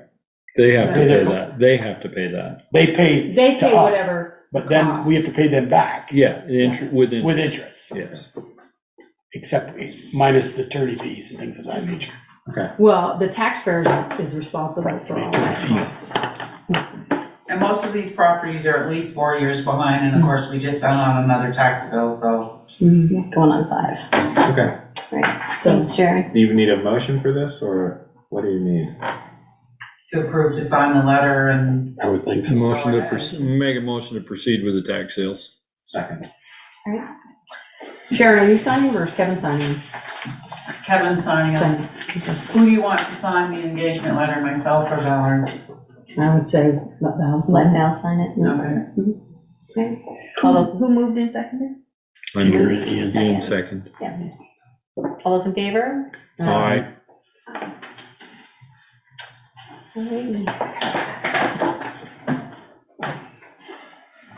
Moving on, number 7, consider award of contract for update of Bristol's local hazard mitigation plan. May include deliberation and executive session regarding contract negotiations. Hi, this afternoon I emailed folks my memo of recommendation. We received 6 responses to the RFP. Andrew LaRoe at the Regional Planning Commission assisted in the review. I'm putting that's my memo, very quick summary of the responses and our scores. It was pretty close, 3 of them were pretty close, but from my review later this afternoon, I recommend that Seam Solutions out of Barre, Vermont be awarded the contract. Now that the lump sum costs of each proposal are, they're all different. And so that was not a primary consideration. I mean, it was a consideration, but it wasn't the tipping point in any of the reviews. Why wouldn't we hire somebody out of Alaska? Or Arkansas or North Dakota, I was thinking the same thing. I can put a lot of fluff in that and send this to it. No, and I spoke with The top 2. I spoke with the woman from Seam, and I was very satisfied with our conversation. Okay. Do you need a motion for that? Yes, please. So I'll make a motion, we go with Seam Solutions for the hazardous Hazard mitigation mitigation plan. Second. All those in favor? Aye. Aye. Anybody opposed? I didn't get to see it, so. Just giving you the option, All right. Moving on, number 8. Consider retroactive grant application and authorization for the Hub Teen Center to the Vermont Community Foundation. So. Second. All those in favor? Aye. Aye. It was nice that they were asked to apply for that. I read that. That doesn't happen very often. No. Number 9, consider approval of the Lister's errors and omissions report. So move. Second. We just did one of these. Are these like new properties or what happened? I think there was some sort of change after the tax bills went out. And in their notes, Patty explains at the bottom of each table some of the circumstance. Yeah. I mean, I looked at it, but I was like, I must not look down far enough to see why. Yeah, they're at the bottom. Okay, need a motion on that? Somebody did. I did. Yeah, And Ian seconded. I did. Ian seconded. All right, sorry, guys. So all those in favor? Aye. And I myself. Number 10, review and approval of the September 11 minutes, right? You said 25 was not available. I'm sorry, Dara, can I ask a question back to the errors and omissions? I just read it, so I'm sorry. Yeah. House site and homestead values changed per filing HS 122 for 2023. Michelle, you may comment on it. HS 122 information was received on 10/9/23 after tax bills had been mailed. This will result in their receiving a revised tax bill, so everybody's there's gonna be a cost there, right, send a revised tax bill? I did 7 today, it's just printing them and mailing them out. Well, the mailing is the cost. Yeah, So when we putting out 1,800 of them, 1,600 of them, there's 1,600 properties, right? yeah, it's over 1,600. I wonder why they just got that HS 122 now. Yeah. I mean, Probably, people are still calling about it. They're still filing? Today's I thought they had to have it. So you're not Today's the sending, deadline. so you sent it to I everybody? finished mine today. Okay, thank you. So you might get a revised tax bill. Okay, doesn't have to send it to everybody, just the No, we ones we don't want. Just- send yeah. everybody, Oh, there's just certain ones that. I get probably won't revised. this year. All right, okay, thank you. I highly doubt it. I make a motion to approve the September 11th minutes with whatever changes I think I sent, very minor. Maybe. Yeah, I don't remember. I looked at them, I didn't see anything. All those in favor? All right. Yeah. Number 11, authorize accounts payable warrant and any liquor or tobacco licenses. Read the number to make sure it's right, because she sent There's a us a second one, right? amended one. Yeah. Amended one, that's not the one. $462,384. Must have made a monthly payment there, you must have made a monthly. Yeah, we also have to make a bond payment of almost $100,000. Right, for the fire station. No, for the renovations that were done here for water, sewer, and for Holly Hall. We're still paying on that. It's not. I didn't ask, I didn't say it was. We were very hopeful about that, but no. All right. Okay. And we do have one liquor license, Nomadic Chef. No. She's renewing her 3rd-class license that expires at the end of this month. That's good. So I just need approval to go ahead and So moved. Tandem Nomadic Chef. Second. The old Bristol Village store. Yeah. All those in favor? All right. Number 12, select board roundtable. Ian, I'm good. Michelle? I think I'm good. But thank you, Eric, for cleaning out the culverts up our way. You and Cy. Thank you, Cy, too. Peeker? I am good. Joel? I'm good. I am good as well. Holy Mackerel. I smokes. know, that never happens, right? You should, that make it, everybody gets a gold star. Other business, correspondence reports, correspondence received. We do have a long list of items that were included under other business, mainly for the select board's information, just to keep you informed of different things. There's the budget status report through September. We regretfully received the resignation email from Coco from the library. She anticipates her last day being October 26th, I believe. That's the person. Yeah. She was very good. Yeah. some other communications, communication from the Bristol Rescue Squad, giving us a heads up that they expect to increase their appropriation request.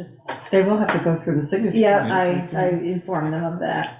And some other FYIs and newsletters, and also we received a memo from the VLCT informing the town of changes to the unemployment insurance. That's ultimately going to increase the town's budget. Of course. For the Bristol Rescue, did you send them the signature form? Or just inform them? The policy that includes the template in there. Just bought them an ambulance and now they want more money. Come on. Dire straits. How much are they looking to go up? They were what, 22,000. $6 per capita in the area that Bristol Rescue provides coverage to. The amount requested for the town of Bristol on that basis will now be $22,692. And I believe they're 15. They're 13. 15, 18. I wonder, what about all the residents that subscribe? I know, I was curious about that.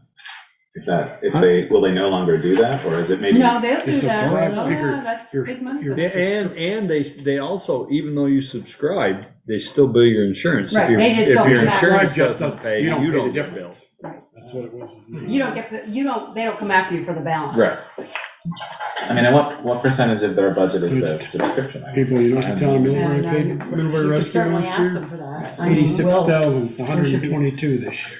Actually, Middlebury Rescue charging town of Middlebury 86,000 last year. This year it's gonna be somewhere in the 122,000 range. they actually should be charging $30 per person in Middlebury, and that is not No, in order for them to. I get there. Do we need any solve it. further executive session this evening? Yes, I have to finish up. Okay, we have to finish up. Correct, real estate, and did you have anything you wanted to bring to the board's attention about your meeting with the trustees? Sure, I can mention that. And I think we covered, Brian Jones, the boy, I have two things, is leaving. both of them real estate. They're closing. I know, I Not was- closing, they're going back to be doing wholesale. Right. Running a bunch of houses. Jones the boy in Almost Home Space, Almost Home. the bakery. It's just the Yeah, I amount of was work sad to see to be that. open to serve the public is just a lot more work than doing wholesale. Right, So no, absolutely. Yeah. Okay, I'll make a motion that we enter executive session to discuss. Two things for you guys, before you go executive session, I forgot to mention. The Freightliner we have the Freightliner back now, but the front end on it still needs a bunch of parts. Is this a new one, the new word one? 2019, 18 or 19. It's the four-wheel drive one that does Briggs Hill and, all right, well, we had an oil leak in one of the seals on the axles. Took it over to Bristol Diesel, he went through it, and the pin and the bearings on both the top and the bottom of the A-iron, or the knuckles, are shot on both sides. Can't get the top Drive ones. it too hard. Well, I know, can't get the top ones, the bottom ones they can get. The axles, you can't change the U-joints in the axles, because they're made to the axles, so you gotta buy the whole axle. You can only get one of them. The other one's not available, don't know when it's gonna be available. So they're actually in the process now of looking for a whole new front end. Whole new truck? Not a new truck, just the front end. But now we at least got it back, and we'll just have to keep an eye on the gear oil. Yeah, it's not unsafe to dire. drive. We wanted to get the oil seal fixed before winter came. It's not looking promising. No, it's not. Not very well. And come to find out, which I had it in the back of my mind, but it just didn't dawn on me that when you order a truck of for four-wheel drive, it goes to a third party to get the four-wheel drive put in. So Freightliner doesn't actually make the front end. It's Alkali Quigley's or another vendor. So that's why we're having such a hard time getting parts for it.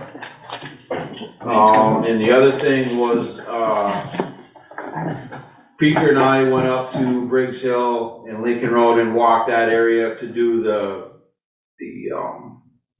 repair on stones and stuff like that, stone and stuff, and he sent me the figures of what you'd estimated, right, Peter? Yeah. And it'd be, I don't know if you want, I don't wanna say it, because I would, if it goes out. Yeah, if you're gonna let it out the bid. Right, gonna let it out the bid, I don't want. I draw this fancy picture. But, just wanted to let you know that we went up and looked at it and he did the figuring and all that stuff. That's what we talked about. That's what we talked about, yeah. Okay, so basically, it's, this is just stones on the slope, keyed in down at the bottom, and this is what it would look like from the face. It's 50 feet here, not 50 feet there, and that's how much of the road would be taken out. One site's 50 feet, the other site's 100 feet. If you've got questions, I can, that's a engineered drawing right there. Where's my stamp? I could tell they were Where's my stones. stamp? I could tell they were stones. Well, I tried to make them as irregular as I could. I started going and they're all looking the same. They're not, all- This is the one section in Briggs Hill it's that's, the two sections. Okay. One section is 50 by 100, the other section is 50 by but 50. same design, Okay. yeah. Basically, about 50 feet down, there's a shelf or a semi-flat area where we could dig in and set the first rocks. Okay. And then go up from there.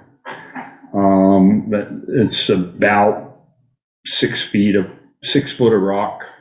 Okay. And that's why they get a little smaller as they go up. The big ones tie in down the bottom, and then you can get smaller. so we'd have to talk about whether we want to take this approach. Yeah. Versus others that have been presented, or more that might be presented. So what I would suggest is we share that concept with the engineer and have them include that, include that in their kind of scoping of alternatives. So I heard what the engineer gave you for a price for, this is comparable. Complete, yeah. It's it's a little bit more, but not much. Okay.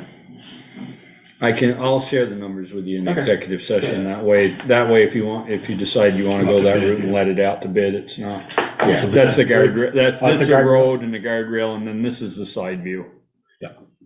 And is this something that we have to decide on as soon as possible? Because we have concerns about the guardrail being. long enough to be able to It is drive out over. there a ways. I mean, On the bottom slope, yeah, the Okay. guardrails, it might be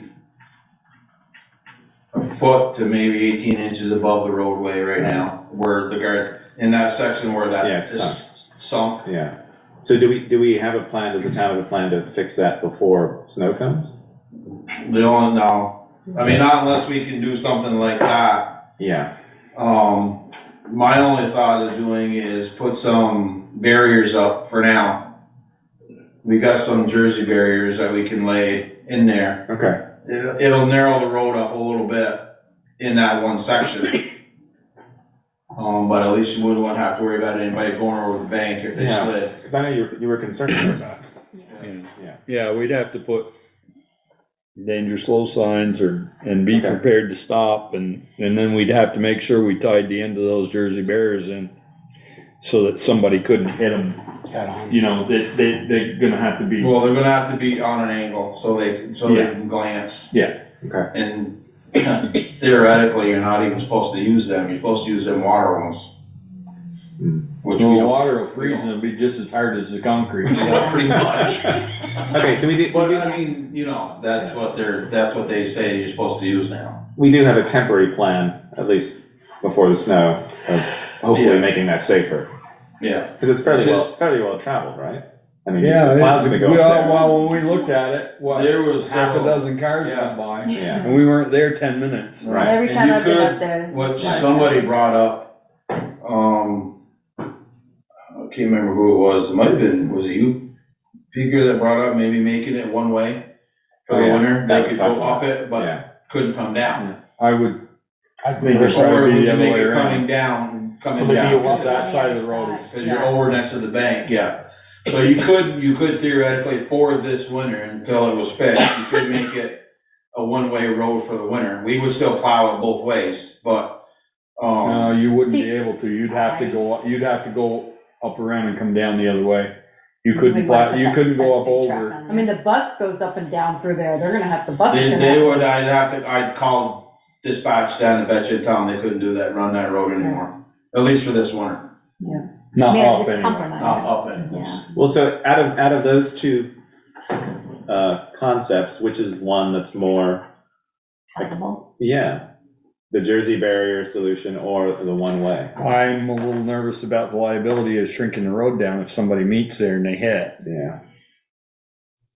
I mean, you still probably have to put the Jersey barriers up anyway. Oh, yeah, you would, but then you wouldn't have the, Yeah. obviously, there's gonna be people that are Yeah. that are still gonna go that way, but at least if we Put the signs up. put the Yeah. signs up and Do not enter one way, just like they do around the square. I wonder if, That they don't listen to. I'm thinking of the traffic ordinance, and can that kind of change in roadway pattern be implemented without amending the traffic ordinance? It would It's a be temporary. It's an it's emergency.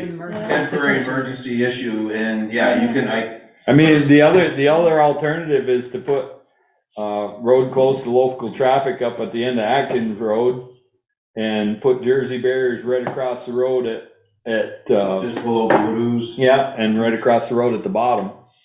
And just close that. And just close that section of the road. That's the safest, right? Well, that's the safest thing, and then what I would do if you guys wanted to go that way, is, I'd talk to Lincoln and see if they could just plow it. Cause we'd have to go all the way through, well, not all We'd the have way through, but you'd have to go past where we turn down on Lincoln Road, all the way up to Atkins, cross Atkins Road. Unless we said that because we're closing this road, we'll take care of, you know, where we're traveling, 'cause I can't see driving over this much snow to get to where we gotta plow. Yeah. No, I'm sorry, I'm not gonna do that, only in the village. I was gonna say, you guys got three of your trucks to right by mine? You- Not anymore, you don't.